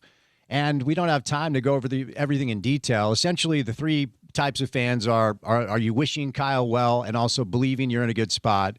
Are you really, really mad at Kyle for essentially what he characterized as turning his back on the program and then taking coaches and players? Or are you just kind of blindly optimistic about what's next? I would encourage you to go to sltrib.com and read it for yourself. Unfortunately, some bad actors have grabbed some screenshots of certain portions of the piece. And clearly, these people are not reading the article before they are reacting. And sadly, this made the way towards Coach Witt's daughter. And I just want to say that, if she is listening, and we know that you are, everybody with a brain and everybody with the ability to take a step back and actually understand what Kyle did here for 30 years as a coach, 21 as a head coach, loves and respects your dad, and appreciates everything you guys did as a family. Because when it comes to coaches and high-level sports executives, they sacrifice a lot. A lot of that sacrifice pertains to time spent with family. And so any member of the Whittingham family shared their dad with us, and we love and respect the family. We love and respect Kyle. I can't believe I have to say this out loud. I think it's very possible to believe that it's Morgan's time and be very optimistic about the new era of Utah football under Morgan Scalley and also wish Kyle well. I know that doesn't land on Twitter or social media, but that's how I feel. But Porter, Amy and I were breaking this down, and I wanted to bring you in on this as somebody who takes the pulse of Ute fans and also reads our friends at the Salt Lake Tribune. Give me your thoughts. Yeah, well, and first, I do support the right to be a fanatic, right? If you're a fan like you're cheering for Michigan to go undefeated next year, and you're cheering for Utah to go undefeated next year. Oh, baby. Maybe Virginia Tech too. And, all right. and to have those guys meet in the playoffs, right? That's the way I approach it. I'm a huge Kyle guy. That is not a surprise to anybody. But I'm also optimistic and think that Morgan is not only the right guy, but really excited about what he can do at the helm. Now, if you're really mad that players are in the transfer portal, if you're mad that Kyle's leaving, or if you're mad about how it kind of went down, that's your prerogative. You're a fan. Do that. where it crosses a line is when you're like harassing people on the internet or you're going above and beyond that, right? I've never been on board with the crazy 5%, 1%, whatever fan base it may be, probably a certain different percentage for each fan base. But, I just think that when, and you mentioned Gordon's piece, and Gordon and I are not going to have another little radio beef. We'll talk about this in studio. I want it. I want a radio beef. We'll chat with this in person. Okay. But where I think Gordon kind of missed a little bit is if you want to hold a mirror up, do that, right? I've never, running into fans in the real world, I haven't heard anybody call Witt an ingrate. I've also never heard Witt call Utah fans a moron, which those were things that Gordon put in the piece, right? And I think that's kind of where I do get why some people are reacting poorly to that piece when they read it, right? And listen, Gordon's a columnist. He's not a guy who's going on and reporting this stuff. It's a thought provoker, right? It's what it's supposed to be. But I do think there's a little bit of that where, hey, hold a mirror up, put some of the tweets up with names blurred out or something. That's a mirror, not your own words that are kind of pinholing other people to them. That's the only thing I thought it kind of grinded the gears of some fans in that regard. And again, it has been taken completely out of context. So I want to give Gordon some grace there. But I think that where not just Gordon, but where our entire media ecosystem also misses is giving that 1% way too much credence and way too much airtime. Yeah, I know they're loud on Twitter.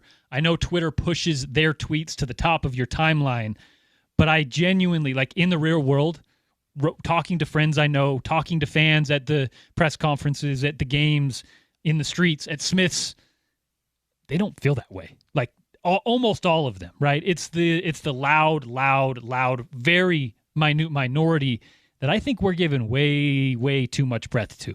I don't know. That's kind of just how I see it. Yeah, and ultimately it's Melissa. Melissa, her married name is Kent. Melissa Whittingham Kent, and she sent out the tweet, and I'll just read it. My dad devoted nearly 30 years of his life to Utah football. As his daughter, my whole childhood was shaped by the sacrifices my dad made for Utah football. Seeing a lifetime of loyalty, sacrifice, and dedication being dismissed so harshly now is heartbreaking. And I just want to send a message from this pulpit, whatever it means in this microphone, to Melissa and anyone else in the Whittingham family, that anyone who has a decent head on their shoulders and anyone who can actually hold a couple of thoughts in their head at once, and I know that's not popular on the internet, loves and respects your dad, your mom, and your entire family. I mean, again, this is a family affair. You sacrificed for Utah football, and your dad's a legend, and he always will be, and anybody who disagrees with that, I think, is looking at this through a very narrow lens. The issue that I have are certain people that as recently as yesterday threatened that they were going to try to incite a riot if a certain player committed to Michigan is now trying to stand up for Coach Witt. And he just said yesterday, that we're going to riot and we're never going to allow a statue. And now you're trying to be a hero online. Like, choose a lane, dude. Some of these people actually have credentials. Some of these people actually claim to be media members. But I'll back up what Porter had to say. Ultimately, I don't even know what the percentage would be, but I would imagine it would be very, very high. Let me just say, I hope it's very high that we can land in the space, and Amy did a good job of outlining this earlier, of believing in Morgan and giving Morgan our trust and getting Morgan's back and hoping this program will continue to trend in the right direction. And also think it would be really cool to see Kyle Whittingham win Big Ten championships and compete at the highest of levels. I mean, that's how we've tried to cover it here. It certainly has been an interesting ride to try to understand how this entire thing went down. But yeah, it's just unfortunate that, again, the very, very vocal minority decide to use their platform to spread hate, misinformation, and take Gordon's piece out of context. I think Porter and Amy both made good points about how, that's not just the entirety of the situation. And my guy, Gordon, and sometimes Gordon and I would not see eye to eye because he would try to incite the masses and then do the whole like, hey, I'm old and confused. I don't know what I'm doing. I'm like, Gordon, you know exactly what you're doing. There's a portion of Gordon's approach that at times is poking the bear. There's no doubt. And I want to also echo something else you said. Fan however you want to fan. Just don't take it out on personal attacks with people on the internet. I feel horrible that Melissa feels like people do not respect her father. Yeah, and like we've said, I think it's a vast minority, but it's also the ones that get like hundreds of tweets off every day. And it kind of tells you where their focus is, where their attention is. Just find a way and get off the For You page. Go to the followers page. Go to where the people you actually know and follow and go there. That is a huge part of it. Hey, Kyle is kind of to blame for this. This is where I'll let me land the plane here. Because a coach at Michigan 20 years ago would never take heat from a fan at Utah because they weren't in the same area, right? They weren't even in the same ballpark. Kyle, in the last 20 years, has blurred the lines between what you consider a David and what you consider a Goliath. He has made Utah a Power 5 program that they look at USC as a competitor. They look at Michigan and we are 3-0 against those guys. That's our competitor, right? So that's where it kind of, it's a best job in college football maybe, but people are still looking at you like, hey, we're here now. And that's because of Kyle, but Kyle's also now like reaping the negative sides of that because he has brought Utah to this place. I think that's an interesting part of it, where 20 years ago when Urban Meyer went to Florida, you're like, hey, go do it. Good job, right? We'll never compete with you. And 20 years later, Utah is playing and beating Florida, playing and beating Michigan, playing and beating the hell out of USC every time. It's a different world, and Kyle is to thank, and I guess in this scenario, a little bit to blame for it. But yeah, always on Team Witt. I think that we've kind of gotten to the point where we think that the big majority, at least the ones with, as you said, a decent head on their shoulders, are kind of on that space too. Jackson Benny is coming back. That's awesome. And Jackson was a player that Witt singled out on multiple occasions, so I wondered if Kyle would come after him. There's your good news. The bad news is it is official that John Henry Daly will be playing for the University of Michigan next year. So John had just teased a little bit of an announcement on his Instagram page, and now, according to multiple outlets, John Henry Daly is on his way to Ann Arbor.